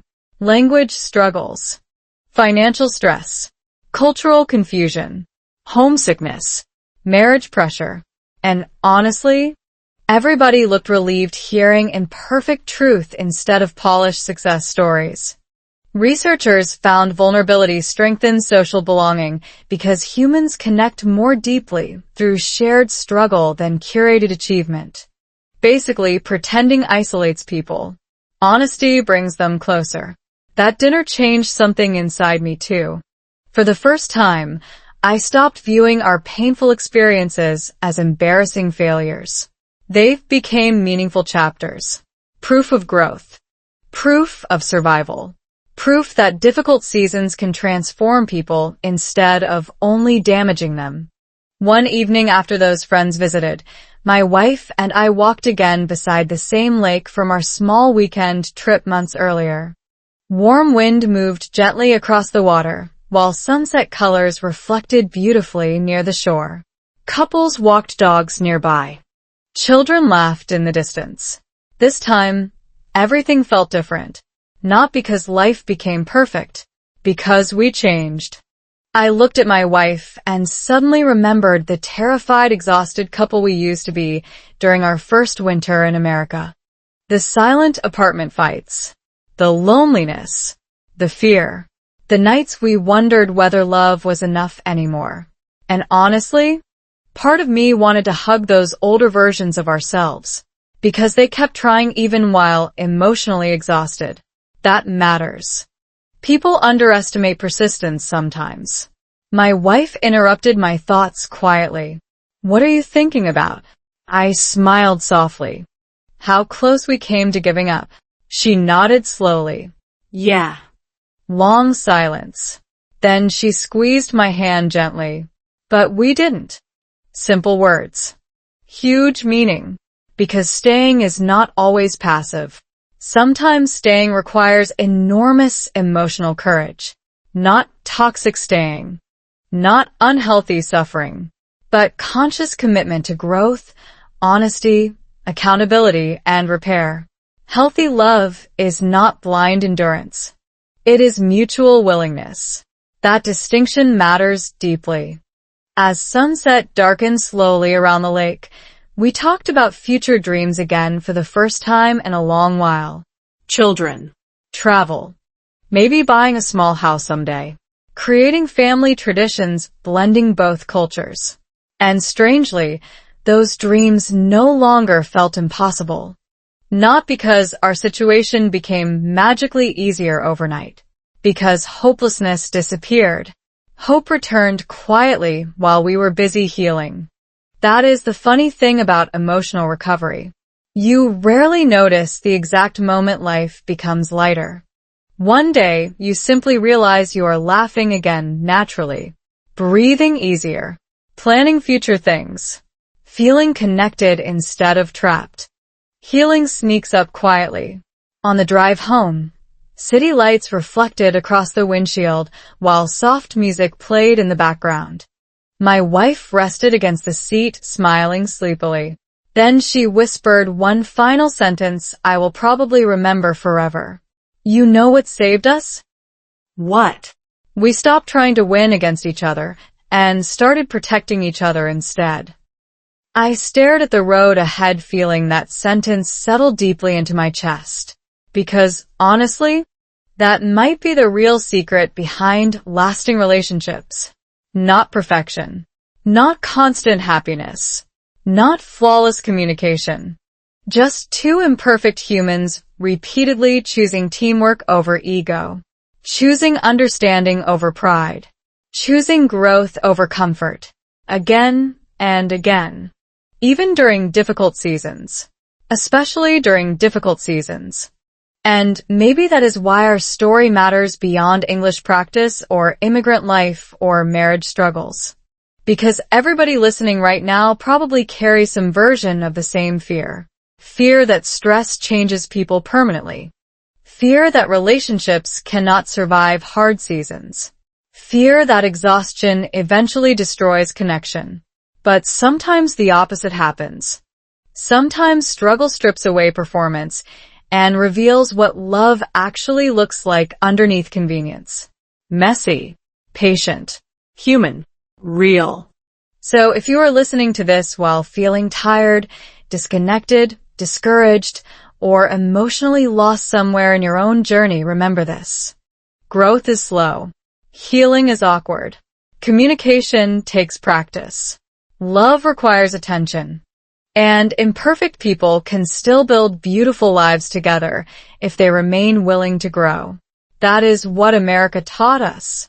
That is what marriage taught us. And honestly, that is what finally taught me how to live instead of merely survive. Some people think love ends in one dramatic moment. But real relationships usually fade quietly through missed conversations, unspoken fears, emotional exhaustion, and two people slowly forgetting how to truly see each other. We almost became that story. Two tired immigrants in America surviving the same dream while feeling completely alone inside it. But somewhere between broken English, winter nights, unpaid bills, culture shock, and silent apartment fights, we learned something life-changing. Love is not about finding the perfect person. It is about choosing to grow together before distance becomes permanent. And maybe that's why you found this video today. Because part of you is tired too. Maybe you're struggling with English confidence. Maybe your relationship feels emotionally heavy. Maybe life in America, or life itself, feels harder than you expected. But listen carefully. You do not need perfect English to connect with people. You do not need a perfect life to rebuild love. And you do not need to become fearless before starting again. Sometimes healing begins with one honest conversation. One small habit. One quiet decision to stop fighting alone. If this story touched your heart even a little, don't ignore that feeling. Because somebody else out there is silently carrying the same pain tonight. And maybe your comment, your story, or even your small progress in English could help them keep going too. So tell me in the comments. Have you ever changed yourself for love, or had someone change for you? And if you're learning English through real emotional stories like this, make sure to subscribe and turn on notifications, because this channel is not just about English listening practice. It's about real life, real emotions, real growth, one slow English story at a time. Until next time, keep listening, keep speaking, keep growing, and never let fear decide who you become.